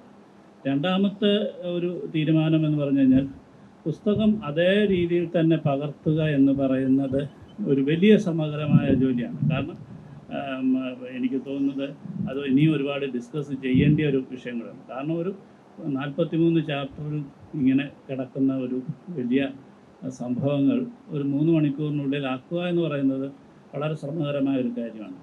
ഒപ്പം തന്നെ നമ്മളിതൊരു വലിയൊരു റിസർച്ചിലേക്ക് നമ്മൾ പോകുമ്പോൾ, ഇപ്പം ജീവൻ്റെ റിയൽ സ്റ്റോറി, ബെന്യാമിൻ ഭാവനയിൽ ചേർക്കുന്നു, അതൊരു നോവലാകുന്നു, അതൊരു മറ്റൊരു സിനിമയുടെ വേഷനിലേക്ക് വരുമ്പോൾ സിനിമയ്ക്ക് കുറേ അധികം സാധ്യത, ഒരു യഥാർത്ഥ അനുഭവം റിയലിസ്റ്റിക് ആവുക എന്ന് പറയുന്നത്. അപ്പോൾ ഉദാഹരണത്തിന് പറയാം, ഒരു വടിയുടെ നിഴല് പോലും ഇല്ലാത്ത ഇടമെന്നൊക്കെയാണ് ബെന്യാമിൻ എഴുതിയിരിക്കുന്നത്. അങ്ങനെ നിഴലില്ലാത്ത ഒരു വെളിച്ചമില്ലല്ലോ എന്ന് പറയുന്നത്. അപ്പം ഈ പറയുന്നത് പോലെ തന്നെ ഓരോ കാര്യങ്ങളെ നമ്മൾ ഫേസ് ചെയ്യേണ്ടതായിട്ടുണ്ട്. ഇപ്പം ബന്ധുക്കളെന്ന് പറഞ്ഞു കഴിഞ്ഞാൽ അവരുടെ കൾച്ചർ ഞങ്ങൾ പുസ്തകത്തിലില്ലാത്തതാണ്. ബന്ധുക്കളുടെ കൾച്ചർ, അങ്ങനെ റൊട്ടി ഉണ്ടാക്കുന്നത്, അവരുടെ പാട്ടുകളെ, കാര്യങ്ങൾ, അവരുടെ രീതികളെ, സ്വഭാവങ്ങളെ ഒക്കെ എന്നുവെച്ചാൽ പുസ്തകത്തിന് അങ്ങനെ പറയേണ്ട ആവശ്യമില്ല. പക്ഷേ ഈ ഒരു ക്യാരക്ടർ അവതരിപ്പിക്കുമ്പോൾ ഈ ഡീറ്റെയിലിംഗ് ഒക്കെ ആവശ്യം. അപ്പോൾ അതുകൊണ്ട് തന്നെ ഇതിൻ്റെ തുടക്കത്തിലുള്ള ഈ പുസ്തകവുമായി വരുന്ന ആൾക്കാരുടെ ആദ്യം തന്നെ പുസ്തകം മടക്കി വെക്കണം എന്നുള്ളത് കൊണ്ടാണ് ഇതിൻ്റെ ഒരു നറേഷൻ്റെ രീതി തന്നെ തുടക്കത്തിൽ മാറ്റിക്കൊണ്ടിരിക്കുന്നത്. എങ്കിലും ലോകത്തിലുള്ള എല്ലാ ഇപ്പം മാക്ബത്ത് പോലുള്ള സിനിമകൾ, പുസ്തകം, സാഹിത്യം പല രീതിയിൽ പ്രൊഫസർ ഉൾപ്പെടെയുള്ള ആൾക്കാർ സിനിമയാക്കിയിട്ടുണ്ട്. അവരെല്ലാം അവരുടേതായിട്ടുള്ള ഒരു സ്വാതന്ത്ര്യം ഉപയോഗിച്ചുകൊണ്ടാണ് ഈ അഡോപ്റ്റഡ് സ്ക്രിപ്റ്റ് എന്ന് പറയുന്നത്. അതല്ലാത്തതാണ് നമുക്കിപ്പോഴത്തെ നമ്മളൊരു പരാജയത്തിലേക്ക് പോകാം. പുതിയൊരു അനുഭവം ഏറ്റവും ഉദാഹരണമായി പറഞ്ഞു കഴിഞ്ഞാൽ പുസ്തകത്തിൽ ഡെസേർട്ട് ക്രോസിങ്ങിനെ കുറിച്ച് അദ്ദേഹം എഴുതിയിരിക്കുന്നത് ഒരു പൂരക്കാഴ്ച കണ്ടു നടക്കുന്നത് പോലെ എന്നാണ് എഴുതിയിരിക്കുന്നതെങ്കിൽ, ഞങ്ങൾ ഈ സിനിമയുടെ ഏറ്റവും കോറായിട്ട് ഏറ്റവും ഹൈലൈറ്റ് ചെയ്ത് ഞങ്ങളെ സ്പർശിച്ചത് കാര്യം ഈ ഡെസേർട്ട് ക്രോസിംഗ് ആണ്. അതാണ് ഏറ്റവും അധികം ഞങ്ങൾക്കും കോൺഫിഡൻസ് തന്നിരുന്നത്. എന്ന് വെച്ചാൽ ഇത് വായിച്ച ആളുടെ മനസ്സിലില്ല, വായനാനുഭവത്തിലില്ല എന്നുള്ളത് കൊണ്ട് തന്നെയാണ് അത് കൂടുതൽ ഏതാണ്ട് ഒരു 45 മിനിറ്റ്സിന് മേലെയാണ് ഡെസേർട്ട് എന്ന് പറയുന്നത് നമ്മൾ വിഷ്വലൈസ് ചെയ്തിരിക്കുന്നത്. അപ്പം ആ രീതിയിൽ സിനിമയുടെ ഭാഷ സംസാരിക്കണമെന്ന് വളരെ തുടക്കം മുതലേ സ്ക്രീൻ പ്ലേയിൽ ആലോചിച്ച്, എനിക്കൊന്ന് ഡെസേർട്ടിൽ കിടന്ന് കഷ്ടപ്പെട്ടതിനേക്കാൾ വലിയ കഷ്ടപ്പാടാണ് ഇതെങ്ങനെ സ്ക്രിപ്റ്റാക്കുക എന്നുള്ളതിൻ്റെ ഒരു അങ്ങനെ. ഇതിൻ്റെ ഒരു റൗണ്ടിൽ നമ്മൾ സംസാരിച്ചു കഴിഞ്ഞപ്പോൾ ഞാൻ ചോദിക്കാൻ വെച്ചിരുന്ന ഒരു ചോദ്യം നിങ്ങളോട് രണ്ടുപേരോടുണ്ട്. ഒരു കലാകാരൻ അല്ലെങ്കിൽ കലാകാരന്മാരൊക്കെ അവരുടെ ഒരു സൃഷ്ടി നടത്തുമ്പോൾ, ഒരു ചിത്രകാരനായിക്കോട്ടെ ആരുമായിക്കോട്ടെ, അവരുടെ സ്വകാര്യമായി ഇതായിരിക്കും എൻ്റെ ഒരു കോൺട്രിബ്യൂഷൻ, അല്ലെങ്കിൽ ഇതിൽ ഞാൻ ഒരു പ്രത്യേക ശ്രദ്ധ കൊടുത്ത് ചെയ്യാൻ പോകുന്ന കാര്യം ഇതാണ് എന്ന മട്ടിൽ ചെയ്ത, വളരെ ശ്രമപ്പെട്ട് വളരെ ശ്രദ്ധയോടുകൂടി ചെയ്ത ചില കാര്യങ്ങളുണ്ടാവും. ചിലപ്പോൾ നമ്മൾ ലോകപ്രശസ്ത ചിത്രകാരന്മാരുടെ പെയിൻറ്റിങ്ങുകൾ കാണുമ്പോഴും ആ സമൂഹം, കാണാൻ വരുന്ന ആ സമൂഹം വലിയൊരു ശതമാനം ചിലപ്പോൾ അത് ശ്രദ്ധിക്കാതെ പോയി വരും. ഒരു സംവിധായകൻ എന്ന നിലയിൽ താങ്കളും അതിലെ പ്രധാന കഥാപാത്രത്തെ അവതരിപ്പിച്ച ശ്രീ പൃഥ്വിരാജുമൊക്കെ അത്ര ശ്രദ്ധയോടെ ചെയ്ത ഒരു കാര്യം, പ്രേക്ഷകർ ശ്രദ്ധിക്കാതെ പോയ ഏതെങ്കിലും ഒരു കാര്യം, അല്ലെങ്കിൽ അവിടെ അത് വേണ്ടത്ര ഒരു നോട്ട് ചെയ്യപ്പെടാതെ പോയോ എന്ന് സംശയിച്ച ചില കാര്യങ്ങളുണ്ടാവില്ലേ? കാരണം ഈ സിനിമ ടോട്ടാലിറ്റി നോക്കുമ്പോൾ ഞാൻ സിനിമയെ വളരെ ക്രിട്ടിക്കലായിട്ട് ഇവാലുവേറ്റ് ചെയ്യുന്ന ഒരാളാണ്. കാരണം ഏറ്റവും മികച്ചത് എന്ന് പറയുന്ന പല സിനിമകളും കാണുമ്പോൾ നമുക്കതിനകത്ത് പല സ്പെല്ലിംഗ് മിസ്റ്റേക്കുകളും, അല്ലെങ്കിൽ കണക്ട് ചെയ്യുന്നില്ല, അല്ലെങ്കിൽ പല കാര്യങ്ങളിൽ അനാവശ്യമായ വഴികളിലൂടെ പോയി എന്നൊക്കെ നമുക്ക് തോന്നാറുണ്ട്. പക്ഷേ ഈ സിനിമ അത്തരത്തിൽ ഒരു കാര്യം മുഴച്ചു നിൽക്കുന്നില്ല, അല്ലെങ്കിൽ അതൊക്കെ വളരെ കൃത്യമായി ട്രിം ചെയ്തിരിക്കുന്ന വളരെ സൂക്ഷ്മാംശത്തിൽ. അതായത് ആ മണലാരണ്യത്തിൽ ഇത്രയേറെ 100ഓളം ആളുകൾ വർക്ക് ചെയ്തവരിടത്ത് അനാവശ്യമായ ഒരു കാൽപ്പാട് പോലും പതിയുന്നില്ല എന്ന് ഉറപ്പുവരുന്ന അത്ര സൂക്ഷ്മാംശങ്ങളിൽ കാര്യങ്ങൾ ചെയ്ത ഒരു സംവിധായകനും നടനും. അങ്ങനെ ഞങ്ങൾ എഫേർട്ട് ഇട്ടതിൽ മനുഷ്യൻ ശ്രദ്ധിക്കാതെ പോയത് എന്ന് കരുതുന്ന എന്തെങ്കിലും ഉണ്ടോ? ഈ ചോദ്യങ്ങൾക്കൊക്കെ ഏറ്റവും അധികം ഞാൻ കടപ്പെട്ടിരിക്കുന്നത് എൻ്റെ ടീമിനോടാണ്. കാരണം ഇവിടെ പൃഥ്വിരാജ് എന്നൊരു നടനോ ബ്ലസ്സി എന്നൊരു സംവിധായകനോ ഹക്കീം, ഞാൻ അവനെ എന്നും ഹക്കീം എന്ന് വിളിക്കത്തുള്ളൂ, ഗോകുൽ എന്ന ഒരു നടനോ ആരുമില്ല. കാരണം എനിക്ക് തോന്നിയത് ഇത് ആദ്യ ഷെഡ്യൂൾ മുതൽ നമ്മൾ ചെയ്യുന്നത് നമുക്ക് സാധിക്കുന്നതിനും അപ്പുറമായ ഒരു മോഹത്തിലാണ് ചെയ്യുന്നത്. എനിക്ക് തോന്നുന്നത് ഇതിനെ എങ്ങനെയാണ് നമുക്ക് ചെയ്യുന്നതിനപ്പുറമായിരിക്കണം എന്ന് തോന്നുന്നൊരവസ്ഥ. അപ്പം ഇതിൽ പലപ്പോഴും രാജു ഒരു വലിയ പാലത്തിൻ്റെ മുകളിൽ നിന്ന് ചാടുന്നുണ്ട്. അപ്പം ഈ ചാടുന്നത് എനിക്ക് തോന്നുന്നു എത്ര പ്രാവശ്യം ചാടിച്ചു എന്നുള്ളത് ചോദിച്ചു കഴിഞ്ഞാൽ, കാരണം ഇത് കുറച്ചൊക്കെ സാങ്കേതിക പ്രശ്നങ്ങളാണ്, ക്യാമറയിലെ ഇഷ്യൂസ് കാര്യങ്ങൾ. അപ്പം ഈ ചാടുന്നതിൻ്റെ അത് വേറെ അല്ല, വലിയ ഭംഗി നോക്കേണ്ട കാര്യമില്ലല്ലോ. ഒപ്പം തന്നെ ഈ ചാടുന്ന കൂട്ടത്തിൽ താഴെ നിൽക്കുന്ന കുട്ടികൾ ചാടണം. അപ്പം ഇത് അപ്പോൾ ചിലർ ചോദിച്ചിട്ടുണ്ട് എന്തിനാണ് ഇത് വളരെ ആരും ശ്രദ്ധിക്കാത്തതെന്ന് പറഞ്ഞപ്പോൾ എന്തിനാണ് ഇയാൾ മേലെ ഒരു ഹീറോയിസം കാണിക്കാനാണ്. അപ്പോൾ ഞാൻ പറഞ്ഞു നമ്മളൊക്കെ നാട്ടിൻപുറത്തുള്ള നമ്മൾ കുട്ടികളോടൊപ്പം ചേരും, അവരെ കളിച്ച് കാണിക്കും, അവരെ ചാടി കാണിക്കും, നീന്തി കാണിക്കും, അവരുടെ ഒരു വലിയ ചേട്ടനായിട്ടൊക്കെ മാറും. അപ്പം പിന്നീട് കാണാം ഈ കുട്ടികളൊക്കെ ഇങ്ങനെ മേലെ നിന്ന് ചാടുന്ന എന്നൊക്കെ. അപ്പോൾ ഇയാൾ ആ പ്രകൃതിയിൽ ഇങ്ങനെ ആ ഗ്രാമത്തിൽ ഇങ്ങനെ സൈനികമായിട്ട് മാത്രമല്ല, അത് പക്ഷെ വളരെ പ്രകടമല്ല, അങ്ങനെ ഒരു സൗണ്ട് ചെയ്ത് പറയുന്നതല്ല. പക്ഷെങ്കിൽ നമുക്കത് കാണാൻ പറ്റും. അയാൾ അവിടെ നിന്ന് ചാടി കാണിക്കുമ്പോഴത്തേക്ക് താഴെ നിന്ന് കുട്ടികൾ ചാടുന്നു എന്നൊക്കെ പറയുന്ന കാര്യം. അപ്പം ഇങ്ങനെ ഒരു ചെറിയ രീതികളിൽ പോലും നമ്മൾ സഞ്ചരിക്കാൻ ശ്രമിച്ചു എന്നുള്ളത് ഈ സിനിമയ്ക്ക് കിട്ടിയൊരു ഭാഗ്യമാണ്. അത് മനസ്സിലാക്കാൻ പറ്റുന്നു. നേരത്തെ പറഞ്ഞ പോലെ നമ്മൾ ഈ ഇതിൻ്റെ ഷൂട്ട് എന്ന് പറഞ്ഞാൽ അപൂർവമാണ്. ഇങ്ങനെ ഒരു ഷൂട്ട് നമുക്ക് എനിക്കൊന്നൊരു ഡിസൈൻ ചെയ്യുക എന്ന് പറഞ്ഞാൽ മലയാളത്തിൽ എനിക്ക് തോന്നുന്നില്ല. ഞങ്ങൾ ഇതുവരെ പറയാത്ത ചില കാര്യങ്ങളാണ് അതൊക്കെ എന്ന് പറഞ്ഞാൽ. എന്ന് വെച്ച് കഴിഞ്ഞാൽ ഞങ്ങൾക്ക് കൃത്യമായി ഒരു റിഹേഴ്സൽ ചെയ്യാൻ പറ്റത്തില്ല.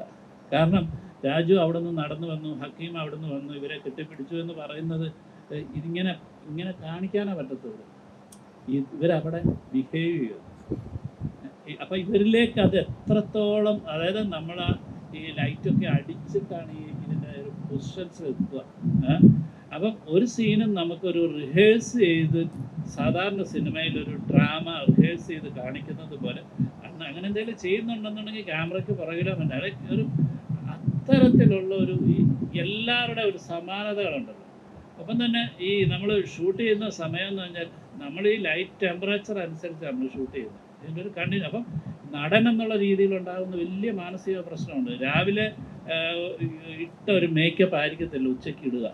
അപ്പം രാവിലെ ഇട്ട ഒരു ഭാവത്തിൽ അല്ലെങ്കിൽ ആ ഇമോഷൻ ആയിരിക്കത്തില്ല ഉച്ചയ്ക്ക് വരിക.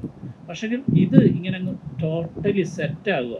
അപ്പോൾ ഇതിനകത്ത് രാജു വിവസ്ത്രനായി അഭിനയിക്കുന്ന ഒരു ഇതെന്ന് പറഞ്ഞു കഴിഞ്ഞാൽ അതൊരു എനിക്ക് തോന്നുന്നു ഒരു വലിയൊരു ഡോക്യുമെൻ്ററി. നേരത്തെ പറഞ്ഞിട്ട് നമ്മൾ ചെയ്യുന്നില്ല എന്ന് വെച്ചത് പല കാരണങ്ങൾ കൊണ്ടാണ്. പക്ഷേ അതിനുവേണ്ടി രാജു ഒരുപാട് അനുഭവിച്ചു. കാരണം ഒരു 2-3 ദിവസം ഡയറ്റ് നോക്കി വെള്ളമില്ലാതെ കഴിഞ്ഞു.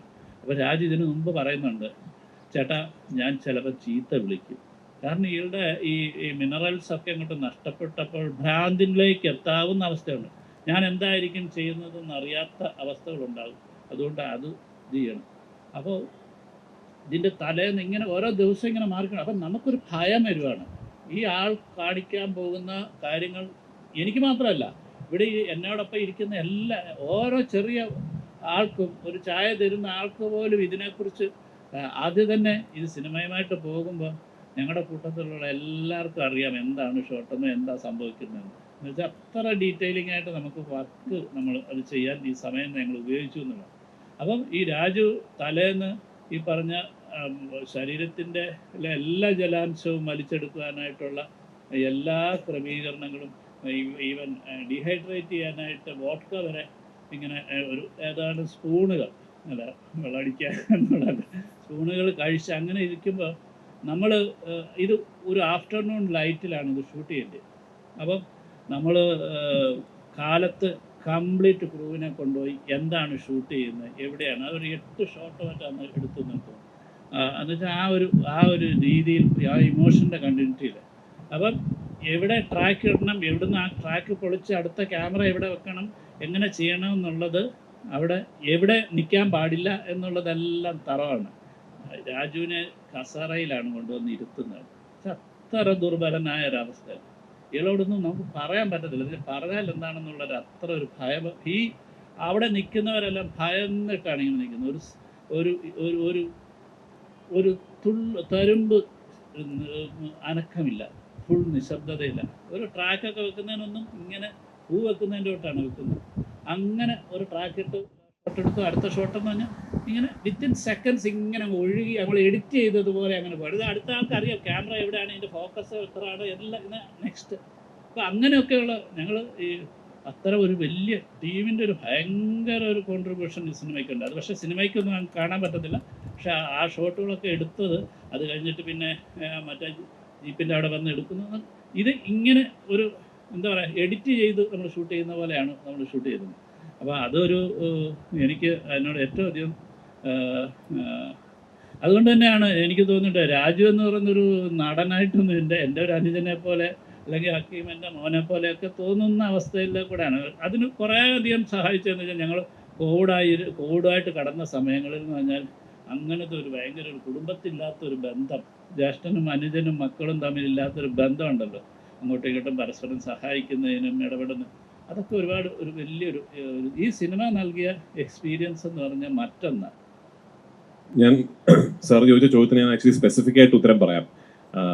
ഇത് ആരും പറഞ്ഞില്ല എന്ന് ഞാൻ പറയുന്നില്ല. കുറച്ചധികം ആൾക്കാർ ഇത് സ്പോട്ട് ചെയ്ത് അപ്രീഷിയേറ്റ് ചെയ്തിട്ടുണ്ട്. അവിടെ അത് ആരും പറഞ്ഞില്ല എന്ന് പറയുന്നത് തെറ്റാണ്.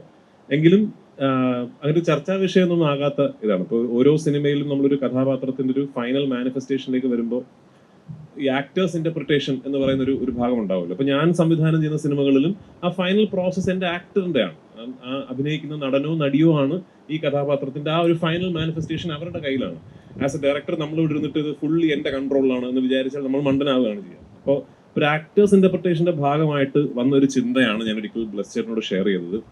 ഞാൻ ബ്ലസ് ചേട്ടൻ ഇയാളൊരു ഇനിഷ്യൽ ഇവിടെ വന്ന് പെട്ടതിന്റെ ഒരു ഫ്രസ്ട്രേഷൻ, ഇയാൾ ഈ ഇങ്ങനെ ദേഷ്യം പറഞ്ഞു തീർക്കുന്ന ആ ഒരു ഫേസ് കഴിഞ്ഞാൽ ഇയാൾ ഭാഷ ഉപയോഗിക്കുന്നുണ്ടാവില്ലല്ലോ. ഇയാള് മലയാളം സംസാരിക്കാൻ ആരുമില്ല, ഇയാൾ പറഞ്ഞാൽ മനസ്സിലാകുന്ന ആരുമില്ല. ആടുകളോട് ഇയാൾക്കൊരു ബന്ധം, ആടുകളോടും ഒട്ടകങ്ങളോടും ഇയാളൊരു ബന്ധമുണ്ടെങ്കിലും ഇയാൾ ദിവസേന അവരോട് കാര്യങ്ങൾ വർത്തമാനം പറയുന്നൊന്നും ഉണ്ടാവില്ല. നമ്മുടെ ഒരു ബ്രെയിനിന്റെ ഒരു മസിൽ മെമ്മറി പതുക്കെ ഫെയ്ഡ് ആവുമല്ലോ. ഈ ഭാഷ ഉപയോഗിക്കുന്നതിന്റെ ഒരു ബ്രെയിനിന്റെ മസിൽ മെമ്മറി പതുക്കെ ഫെയ്ഡായി 3 വർഷങ്ങൾക്ക് ശേഷം ഇയാൾ വീണ്ടും ഹക്കീമിനെ കണ്ടുമുട്ടുമ്പോൾ ഇയാൾ പെട്ടെന്ന് സംസാരിക്കാൻ ശ്രമിക്കുമ്പോൾ ഇയാൾക്ക് ഭാഷ കിട്ടുന്നില്ല എന്നുള്ളൊരു സാധനം പെർഫോമൻസിൽ വരണം എന്ന് എനിക്ക് തോന്നിയിരുന്നു. അപ്പൊ ബ്ലസ് ചേട്ടൻ അയ്യോ എടാ ഒന്ന് കേട്ട് ഭയങ്കര സന്തോഷം. അപ്പൊ ഞാനത് ആക്ച്വലി ഹക്കീമിനെ മീറ്റ് ചെയ്യുന്ന സീനിലും ഇയാൾ ഈ എന്ത് വാക്കാണ് ഇപ്പോൾ ഈ സെന്റൻസ് കൺസ്ട്രക്ട് ചെയ്യാൻ എന്ത് വാക്കുകളാണ് ഉപയോഗിക്കേണ്ടത് എന്നുള്ളൊരു സ്ട്രഗിൾ ഇയാൾക്കുണ്ട്. അതിനുശേഷം ആ സീനിന് ശേഷം ഇത് ആക്ച്വലി ഞാൻ ടേക്കിൽ ചെയ്താ ബ്ലസ് ചേട്ടൻ ഓർമ്മയാണ്. ആ സീനിന് ശേഷം ഈ ഹക്കീം ഒരു കത്ത് വെച്ചിട്ട് പോകും ഒരു കല്ലിൽ. അപ്പൊ ഞാൻ ഓടിപ്പോയി ആ കത്ത് എടുക്കുന്നുണ്ട്. അപ്പൊ ടേക്കിൽ ചെയ്തതാണ്. ഫസ്റ്റ് ഞാൻ ആ കത്ത് എടുത്തിട്ട് വായിക്കാൻ കുറച്ചധികം നേരം ശ്രമിക്കും. എനിക്ക് മനസ്സിലാകില്ല, ഈ വാക്കുകൾ പിടികിട്ടുന്നില്ല. അപ്പൊ കുറച്ചധികം നേരം ഇതിങ്ങനെ പേപ്പറിൽ നോക്കിയിട്ടാണ് ഇത് തിരിച്ചാ പിടിച്ചിരിക്കുന്നതെന്ന് ഇയാൾക്ക് സ്പോട്ട് ചെയ്യാൻ പറ്റുന്നത്. അപ്പൊ അത് ഞാൻ അതൊരു ഡീറ്റെയിലിംഗ്, അയാളുടെ ലാംഗ്വേജ് ഇയാൾക്ക് ആർട്ടിക്കുലേറ്റ് ചെയ്യാനുള്ള കേപ്പബിലിറ്റി ഇയാൾക്ക് നഷ്ടപ്പെട്ടു തുടങ്ങിയിട്ടുണ്ടായിരിക്കുമല്ലോ എന്നുള്ളൊരു ഡീറ്റെയിലിംഗ് ഞാൻ അത് പക്ഷെ കുറച്ച് ആൾക്കാർ സ്പോട്ട് ചെയ്ത് പറഞ്ഞു. പക്ഷെ അങ്ങനെ വലിയൊരു ചർച്ച വന്നില്ല. നമ്മൾ അവസാന ഒരു റൗണ്ടിലേക്ക് കടക്കുന്നതിന് മുമ്പ് ഞാൻ ഇവരോട് തന്നെ വീണ്ടും ഒരു ചോദ്യം ചോദിക്കുകയാണ്. നമ്മൾ കേരള സമൂഹം, മലയാളി സമൂഹം, മാധ്യമ സമൂഹം, സാംസ്കാരിക സമൂഹം ഒക്കെ ഈ ഒരു മനോഹര ദൃശ്യ പരിപാടി അല്ലെങ്കിൽ പ്രോഡക്റ്റിനെ, ഞാൻ പ്രോഡക്റ്റ് എന്ന വാക്ക് തന്നെ പറയുകയാണ്, ലോകത്തിൻ്റെ മാർക്കറ്റിലേക്ക് പോകേണ്ട ഒരു പ്രോഡക്റ്റാണ്. ഒപ്പം ഇതൊരു കലാസൃഷ്ടി തന്നെയാണ്. ഇതെങ്ങനെയാണ് കേരള സമൂഹം ഇനി അടുത്ത ഘട്ടത്തിലേക്ക് കൊണ്ടുപോകേണ്ടത് എന്ന് നിങ്ങൾ എങ്ങനെയാണ് ആഗ്രഹിക്കുന്നത്? എന്താണ് ഞങ്ങൾ ചെയ്യേണ്ടതെന്ന് നിങ്ങൾക്ക് എന്തെങ്കിലും പറയാനുണ്ടോ ഞങ്ങളോട്? ആക്ച്വലി ഏറ്റവും മനോഹരമായിട്ട് അദ്ദേഹമാണ് പറഞ്ഞത്. ഞാൻ അതായത് ഏറ്റവും നന്നായിട്ട് ആർട്ടിക്കുലേറ്റ് ചെയ്ത് അദ്ദേഹമാണ്. കാരണം എന്തുകൊണ്ട് ഇത്തരം ഇപ്പോൾ ഇദ്ദേഹം പറഞ്ഞതുപോലെ ഈ സിനിമയുടെ ഞാനും നേരത്തെ മെൻഷൻ ചെയ്തു, ഈ സിനിമ തിയേറ്ററിൽ ഇറങ്ങി തിയേറ്ററിക്കലി ഇതിനെന്ത് സംഭവിക്കണം അല്ലെങ്കിൽ എന്ത് കിട്ടണം എന്നുള്ളതിന് നമ്മൾ വലിയ സന്തോഷവാന്മാരാണ്. ഇതൊരു മലയാള സിനിമ ചരിത്രത്തിൽ തന്നെ വളരെ കുറച്ച് സിനിമകൾക്ക് കിട്ടിയ ഒരു സ്വീകാര്യതയാണ് ആടുജീവിതം എന്ന സിനിമയ്ക്ക് മലയാള സിനിമ പ്രേക്ഷകർ തന്നിരിക്കുന്നത്. അപ്പൊ ഇനി അങ്ങോട്ട് എന്ത് എന്നുള്ള ചിന്തയുടെ തുടക്കം എന്ന് പറയുന്നത് സത്യത്തിൽ എന്തിന് ഇങ്ങനെ സംഭവിക്കണം, നമ്മുടെ ഇവിടുത്തെ ലീഡിംഗ് മീഡിയ പേഴ്സണാലിറ്റീസിനെ കൊണ്ടൊരു ഡിസ്കഷനിലൂടെ തുടങ്ങണമെന്ന് ചിന്തിച്ചതിന്റെ പ്രധാന കാര്യം തന്നെ അദ്ദേഹം പറഞ്ഞതുപോലെ ഇത് ബ്ലസിച്ചേട്ടന്റെയോ എന്റെയോ സിനിമ, ബ്ലസിച്ചേട്ടനും എനിക്കും ഈ സിനിമയിൽ നിന്ന് ഇൻവെസ്റ്റ് ചെയ്ത പൈസ അല്ലെങ്കിൽ സാമ്പത്തികം എന്നൊക്കെ നോക്കുകയാണെങ്കിൽ നമ്മൾ ആക്ച്വലി മലയാളികളോട് കടപ്പെട്ടിരിക്കുന്നു. അത് അവരെ തന്നു കഴിഞ്ഞു. പക്ഷെ അവിടെ ഇത് തീരുന്നില്ല എന്നുള്ളതാണ്. ഈ സിനിമ സൃഷ്ടിക്കാനെടുത്ത സ്ട്രഗിൾ, ഈ തിയേറ്ററിൽ ഇറങ്ങിക്കഴിഞ്ഞ് കിട്ടിയ സ്വീകാര്യത, അവിടെ കൊണ്ട് ഈ കഥ തീരുന്നില്ല എന്നുള്ളതാണ്. അതിന്റെ തുടക്കം, ഇനി ഇവിടുന്ന് അങ്ങോട്ടുള്ള ട്രാവലിന്റെ തുടക്കം എന്ന് പറയുന്നത് നമ്മുടെ സിനിമ എന്നുള്ളൊരു ഐഡന്റിറ്റി ഇതിനുണ്ടാവുക എന്നുള്ളതാണ്. ഈ സിനിമയെ കുറിച്ചുള്ള ഡിസ്കഷൻസ് അല്ലെങ്കിൽ ചർച്ചകൾ തുടങ്ങേണ്ടത് നമ്മുടെ നാട്ടിൽ നിന്ന് തന്നെയാണ്. ഇത് എന്തൊക്കെ തന്നെ പറഞ്ഞാലും ലോകത്തിന്റെ ഏത് ഭാഗത്ത് പോയാലും ഇത് മലയാള സിനിമ തന്നെയാണ്. അപ്പൊ ആ ഐഡന്റിഫിക്കേഷൻ രൂപാന്തരപ്പെടുക എന്ന് പറയുന്നതാണ് ഇനിയുള്ള യാത്രയുടെ തുടക്കം എന്ന് ഞങ്ങൾ ഉറച്ചു വിശ്വസിക്കുന്നു. ആ തുടക്കമാണ് ഇപ്പോൾ ഇവിടെ സംഭവിച്ചുകൊണ്ടിരിക്കുന്നത്. അതല്ലെങ്കിൽ ഇതുപോലെ വിവിധ മാധ്യമങ്ങളെ റെപ്രസെന്റ് ചെയ്യുന്ന ലീഡിംഗ് മീഡിയ പേഴ്സണാലിറ്റീസ് ഒരു സിനിമയുടെ ഡിസ്കഷൻ ഇന്ന് ഇവിടെ വന്നതിന്റെ ഭാഗമാകേണ്ട കാര്യമില്ലല്ലോ. ആ തിരിച്ചറിവ് നിങ്ങൾക്കുണ്ടായി എന്നുള്ളതിൽ ഞങ്ങൾ forever obliged to all of you. അപ്പൊ അത്തരമൊരു തിരിച്ചറിവ് സിനിമാ പ്രേക്ഷക സമൂഹത്തിനിടയിലും സിനിമാ വ്യവസായത്തിനിടയിലും ഉണ്ടാവുകയും ഇത് മലയാളത്തിന്റെ സിനിമ, നമ്മുടെ സിനിമ എന്നൊരു മാനിഫെസ്റ്റേഷൻ ഇവിടെ നിന്നുണ്ടായിട്ട് വേണം ഈ യാത്ര തുടങ്ങാൻ. അപ്പൊ ആ തുടക്കം സംഭവിക്കട്ടെ എന്ന് പ്രാർത്ഥിക്കുന്നു. എനിക്ക് പ്രത്യേകം പറയാനുള്ളത്, എന്തായാലും ഈ സിനിമ സാമ്പത്തികമായിട്ട് ഇതിന്റെ നിക്ഷേപകനൊക്കെ സന്തോഷം പകരുന്ന കാഴ്ചയിലാണ് നിൽക്കുന്നതെന്ന് അറിയുന്നു. ബ്ലസ്സി പറയുന്ന ഒരു 60% ഇതിൽ നമ്മൾ നിൽക്കുന്നു. എനിക്ക് അങ്ങോട്ട് തോന്നുന്നത്, നമ്മളുടെ എപ്പോഴും ഈ മലയാള സിനിമ, നമ്മുടെ പ്രമോദ് രാമനൊക്കെ പറഞ്ഞ പോലെ ഈ മലയാള സിനിമ ഇവിടുത്തെ സംസ്കാരവും ഇവിടുത്തെ ജീവിതവും ഒക്കെ അറിയാവുന്ന ആൾക്കാർക്കായിരിക്കും കൂടുതൽ മനസ്സിലാവുക. അപ്പം നമ്മൾ കുറേ ആളുകളെങ്കിലും ഉണ്ട് കേരളവുമായിട്ട് ബന്ധമുള്ള അന്തർദേശീയ വ്യക്തിപ്രഭാവങ്ങൾ നമുക്ക് ഉണ്ട്. അതിന് ഉദാഹരണം പറഞ്ഞു കഴിഞ്ഞാൽ കെയൂർ പട്ടേൽ എന്ന് പറയുന്ന ഒരാൾ ബേസിക്കറിയാം, കേരളത്തിൽ താമസിക്കുന്നുണ്ട്. ശരിക്കും അങ്ങനെ ഇപ്പോൾ ഉള്ളത് നെടുമങ്ങാടാണ് അദ്ദേഹം ഉണ്ടാകാറുള്ളത്. കൂടുതലും സാൻ ഫ്രാൻസിസ്കോ ബേസ് ചെയ്തിട്ടാണ് അദ്ദേഹം ജീവിക്കുന്നത്. അതെ. അപ്പോൾ അദ്ദേഹം ശരിക്കും അതെ. അപ്പോൾ ഇയാളുടെ ഏറ്റവും വലിയൊരു പ്രത്യേകത എന്താണെന്ന് ചോദിച്ചു കഴിഞ്ഞാൽ, നമുക്ക് കെയൂർ പട്ടേൽ എന്ന് പറയുന്ന ഗുജറാത്തിയാണ് അദ്ദേഹത്തിൻ്റെ ഒരു 10-40 സിനിമയെങ്കിലും ഓസ്കാർ എൻട്രിയിൽ പോയിട്ടുണ്ട്. അദ്ദേഹം ഈ നമ്മുടെ 3 Idiots എന്ന് പറയുന്ന സിനിമയുടെ കോ പ്രൊഡ്യൂസറാണ്. അദ്ദേഹം ഒരുപാട് ഏറിയയിൽ അദ്ദേഹം കടന്നിട്ടുണ്ട്. അദ്ദേഹത്തിന് ഞാൻ യഥാർത്ഥത്തിൽ എങ്ങനെയാണ് അദ്ദേഹത്തിനുള്ള ബന്ധം കൂടെ ഇവിടെ പറയുന്നത് എനിക്ക് വിഷമമില്ല. ഞാൻ ഈ നമ്മുടെ ഈ ചാനൽ നെറ്റ്വർക്ക് തുടങ്ങുന്ന സമയത്ത് ഇദ്ദേഹത്തിന് ഒരു ഇൻവെസ്റ്ററായിട്ട് കൊണ്ടുവരാൻ തീരുമാനിച്ചു. അങ്ങനെ ഇദ്ദേഹം നമ്മുടെ ഒരു ബോർഡ് ഓഫ് ഡയറക്ടേഴ്സ് മീറ്റിങ്ങിന് വന്നു. അപ്പോൾ ഇദ്ദേഹം വന്നത് എനിക്ക് ഭയങ്കര പാരയായി എന്നുള്ളത് ഇദ്ദേഹത്തിൻ്റെ ബോർഡിൽ ഉൾപ്പെടുത്തിയപ്പോൾ എനിക്ക് മനസ്സിലായി. ഇദ്ദേഹം ബോർഡിൽ വന്നിരുന്നുകൊണ്ട് ഓരോ ആളിനെയും പരിചയപ്പെട്ടു. അപ്പോൾ ഭീമ ജുവലേഴ്സിൻ്റെ ഓണറായ ഗോവിന്ദൻ സാറിനോട് പുള്ളി ചോദിച്ചു, I have seen your board while coming from the airport. Bhima, it is jewellery, is it? What is the role of a jewellery man in a media? I don't understand എന്ന് പറയും. ഇത് ഞാൻ അദ്ദേഹത്തിൻ്റെ കാല് പിടിച്ച് ബുദ്ധിമുട്ടി കൊണ്ടുവന്ന ഒരു നിക്ഷേപകന് അദ്ദേഹം പറഞ്ഞു വിടുന്ന ഒരു അവസ്ഥയിലേക്ക് അപ്പം ഞാനിങ്ങനെ കുറിച്ച് വരച്ച് കാണിച്ചു അദ്ദേഹത്തെ. അപ്പോൾ മാത്രമല്ല, ഈ ഇദ്ദേഹം വലിയൊരു കാറിൽ വന്നിറങ്ങുമെന്ന് ചോദിച്ച് സ്വീകരിക്കാൻ നിൽക്കുന്നിരുന്നപ്പോൾ അദ്ദേഹം ടാറ്റയുടെ ചെറിയൊരു വണ്ടിയിൽ വന്ന് ഇവിടെ ഇറങ്ങി.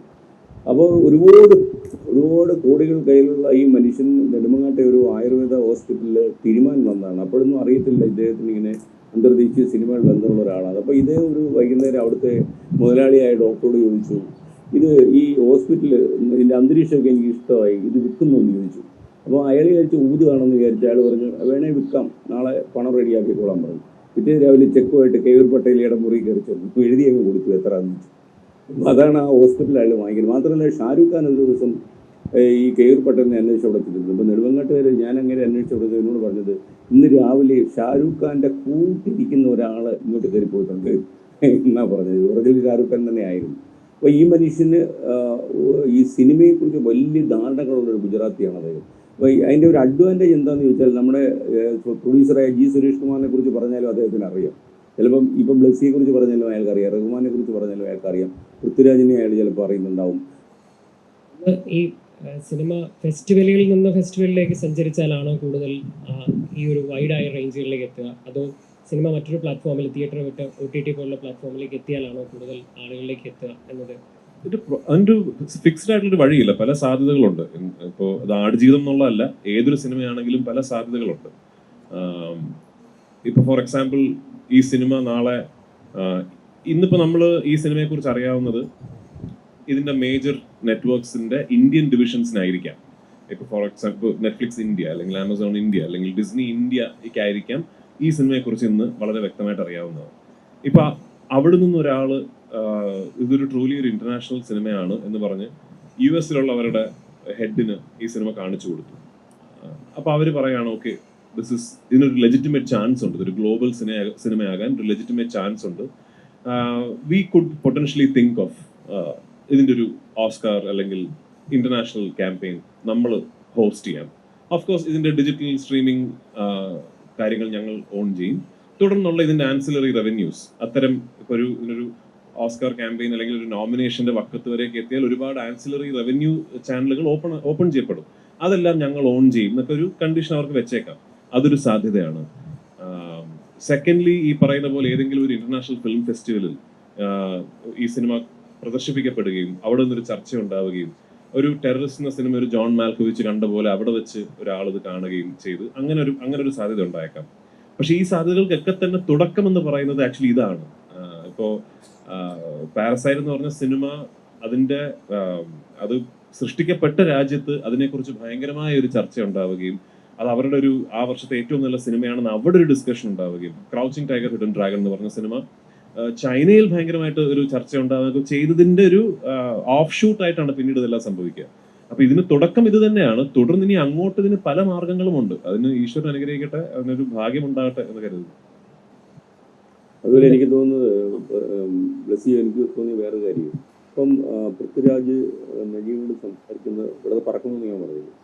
അപ്പം നമ്മൾ അതിന് ശരിക്കും ഒരു സബ്ടൈറ്റിങ് ചെയ്തിട്ടില്ല. അപ്പോൾ ഇത് ആരാണ് ഭാവിയിൽ ഇത് കാണാൻ പോകുന്ന അറിയില്ല. ഇപ്പോൾ ഒരു ഒരു ഇല്ല ഇല്ല ഇല്ല ഒരു വേഷം ചെയ്ത ആക്ടർ അതിൻ്റെ ഒറിജിനൽ ആളിനെ കണ്ടെത്തുന്ന രീതിയിലുള്ള ഒരു ഡീറ്റെയിൽസ് ആണ് അതിൽ പോകുന്നതെങ്കിൽ അതൊരു കൗതുകമാണ് ആൾക്കാർ. ഇപ്പോൾ ഈ സിനിമയെക്കുറിച്ച് ഒന്നും അറിയാത്ത ഒരാൾ പോലും, നമ്മൾ ഉദ്ദേശിക്കുന്ന ഒരു മലയാളി ഓഡിയൻസ് അല്ലേ ഞാൻ പറഞ്ഞത്. ഇപ്പോൾ കേരളത്തിന് പുറത്തോ ഇന്ത്യക്ക് പുറത്തോ ജീവിക്കുന്ന ആളുകളിലേക്ക് എത്താൻ, ഇപ്പോൾ ഞാൻ ഉദാഹരണം പറഞ്ഞു കഴിഞ്ഞാൽ ശശി തരൂരിൻ്റെ ഒരു പ്രോഗ്രാം 24 വന്നിരുന്നു നേരത്തെ, ഇലക്ഷൻ വരുന്നതിനൊക്കെ വളരെ മുമ്പാണ്. അപ്പോൾ ആ പ്രോഗ്രാം ഈ തരൂർ എന്നെ വിളിച്ചിട്ട് പറഞ്ഞു, നിങ്ങൾക്ക് ഇതൊന്ന് ഇംഗ്ലീഷ് സബ്ടൈറ്റിൽ ചെയ്ത് വിട്ടുകൂടെ, എൻ്റെ സുഹൃത്തുക്കളൊക്കെ മനസ്സിലാക്കാൻ പറ്റുന്നില്ല എന്ന് പറഞ്ഞു. അപ്പോൾ അയാളുടെ ഒരു ബയോഗ്രഫിക്കൽ സ്കെച്ചാണ്, ഒരു 5-6 ഭാഗമായിട്ട് പോയത് ഒരു സംഭവം. എന്നുവെച്ചാൽ അയാൾ ഈ ചെറിയ പ്രായത്തിലേക്ക് കാണിച്ച അത്ഭുതങ്ങളൊക്കെ അതിനകത്തുണ്ട്. അപ്പം ഞാനത് സബ്ടൈറ്റിൽ ചെയ്ത് വിട്ടു. ഒരു US പൗരൻ അതിനെക്കുറിച്ച് അന്വേഷണം നടത്തിയായിരുന്നു, ഈ തരൂർ ഇപ്പോൾ എവിടെയാണ് എന്നൊക്കെ ചോദിച്ചു. എന്ന് വെച്ചാൽ അയാൾ അല്ലെങ്കിൽ ഒരിക്കലും ജീവിതത്തിൽ ഇത് അന്വേഷിക്കാൻ പോലും. അപ്പം നമ്മൾ ഉദ്ദേശിക്കാത്ത തലത്തിലേക്ക് ഇപ്പം നെറ്റിൻ്റെ സാധ്യത അതാണല്ലോ, അത് ചെയ്യണം എന്നാണ് എനിക്ക് തോന്നുന്നത്. ഇനിയിപ്പോൾ ഇതിന് വരുന്ന മെറ്റീരിയൽ എല്ലാം സബ്ടൈറ്റിൽ ചെയ്ത് വിടുക അല്ലേ? സബ്ടൈറ്റിൽ വേർഷൻ ഉണ്ട്. എനിക്ക് 24 തന്നതിൽ അല്ല, ഞാൻ 24 അല്ല കണ്ടത്, യൂട്യൂബിലാണ് കണ്ടത്. ആണോ? 24 ഇതെല്ലാം കൂടെ ചേർത്തൊരു പ്രോഗ്രാം ആക്കി മൊത്തം വൃത്തി ചെയ്തതും എല്ലാം കൂടെ ചേർത്തൊരു സംഭവമായിട്ടാവും. അല്ല, ഞാൻ ഈ മെറ്റീരിയൽ മാത്രമല്ല, നമ്മളിനി ആട് ജീവിതത്തെക്കുറിച്ച് വിടുന്ന എല്ലാ മെറ്റീരിയലും ഇത് ഇന്റർനാഷണൽ ഓഡിയൻസിനെ ഞാൻ അഡ്രസ് ചെയ്യുന്നത് എന്തെങ്കിലും വിടുന്ന നല്ലതായിരിക്കും. എനിക്കിതൊരു ഈ തരൂർ എന്നോട് പറഞ്ഞപ്പോൾ ഞാനത് കാര്യമായിട്ട് എടുത്തൊന്നുമില്ല. പിന്നെ അങ്ങനെ പ്രഷർ കൊണ്ട് ഞാൻ ശ്രമിച്ചതാണ്. അപ്പോൾ അത് കഴിഞ്ഞപ്പോഴാണ് അതിൻ്റെ റെസ്പോൺസ് വേറെ ടൈപ്പ് ഓഡിയൻസിൽ നിന്നാണ്. അതുപോലെ ഇതിനകത്ത് ഇപ്പം നേരത്തെ പൃഥ്വി പറഞ്ഞ ഒരു പോയിന്റ് എനിക്ക് വളരെ സ്ട്രൈക്കിംഗ് ആയി തോന്നി. എന്ന് വെച്ചാൽ ഈ ആടുജീവിതം പൃഥ്വിയല്ല ചെയ്യുന്നിരുന്നു എങ്കിൽ പോലും ഇതിൻ്റെ ഒരു പൊട്ടൻഷ്യൽ മനസ്സിലാക്കി പൃഥ്വിക്ക് ക്യാപ്പബിലിറ്റി ഉണ്ടായിരുന്നുവെങ്കിൽ ഒരു പക്ഷേ പൃഥ്വി അതിൻ്റെ കാര്യങ്ങൾ മുന്നോട്ട് കൊണ്ടുപോകാൻ ഒരു ഗ്ലോബൽ വേദിയിലേക്ക് കൊണ്ടുപോകാൻ ചെയ്യുമായിരുന്നു എന്നുള്ളത് ആ തോട്ട് പ്രോസസ്സ് ഇപ്പോൾ നമ്മളിവിടെ ഇരുന്ന് ചർച്ച ചെയ്യുമ്പോൾ നമുക്ക് എല്ലാവർക്കും ആ ഒരു മനസ്സ് വരുന്നു. ഇതേ രീതിയിൽ നമ്മുടെ ഫ്രറ്റേണിറ്റിക്കകത്ത്, ഫിലിം ഫ്രറ്റേണിറ്റിക്കകത്ത് മലയാളത്തിൽ ഇപ്പോൾ ഒരു ഉദാഹരണം പറയുകയാണെങ്കിൽ നമ്മൾ തൊട്ടപ്പുറത്ത് തമിഴ്നാട്ടിലോട്ട് നോക്കുകയാണെങ്കിൽ റീസെൻ്റ്ലി നമ്മൾ കണ്ട ഒരു ഓഡിയോ ലോഞ്ചോ അതോ സിനിമയുടെ പ്രൊമോഷനോ ഭാഗമായി നമ്മുടെ പുന്നിയൻ സെൽവത്തിൻ്റെ നമ്മൾ ഓർക്കുന്ന ആ ഇൻഡസ്ട്രിയിലെ ഒരുമാതിരിപ്പെട്ട ജൂനിയർ സീനിയർ വ്യത്യാസമില്ലാതെ എല്ലാ താരങ്ങളും അടിയറ പ്രവർത്തകരും വന്ന് നിരന്നു വന്ന ഒരു ഇതിൻ്റെ പോസിബിലിറ്റി എനിക്ക് അറിയില്ല. പക്ഷെ ഞാൻ ഈ ഒരു പ്ലാറ്റ്ഫോമിൻ്റെ ഒരു ചർച്ചയുടെ ഇമ്പോർട്ടൻസ് അതിൽ ഒക്കെ ഊന്നിക്കൊണ്ടാണ് എന്നുള്ളത് കൊണ്ട് മാത്രം പറയുകയാണ്. അങ്ങനെ ഒരു സാധ്യതയെക്കുറിച്ചും ആരായാവുന്നതാണ്. ദിസ് എ പോസിബിലിറ്റി എന്നുള്ള നിലയ്ക്ക് മാത്രം പരിഗണിച്ചാൽ മതി. അപ്പം പുറത്തു നിന്നുള്ള മറ്റ് എലമെൻറ്റുകളുടെ ഒക്കെ പിന്തുണയുടെ കൂടെ ഇവിടെ ഇതിനകത്ത് നിന്ന് തന്നെ ഒരു ഫോം നമ്മുടെ സിനിമ എന്നുള്ള ഒരു കൺസെപ്റ്റിലേക്ക് ഒരു ഫോർമേഷൻ ഉണ്ടാവുകയാണെങ്കിൽ നന്നാവും എന്ന് തോന്നുന്നു. ഈ നെക്സ്റ്റ് ഫ്യൂ ഡേയ്സിനുള്ളിൽ രജനീകാന്ത് സിനിമ കാണാനായിട്ട് ചോദിച്ചിട്ടുണ്ട്. അങ്ങനെയുള്ള അപൂർവമായി ചിലരെങ്കിലുമൊക്കെ ഇങ്ങോട്ട് ആവശ്യപ്പെടുന്നുണ്ട് സിനിമ കാണാൻ.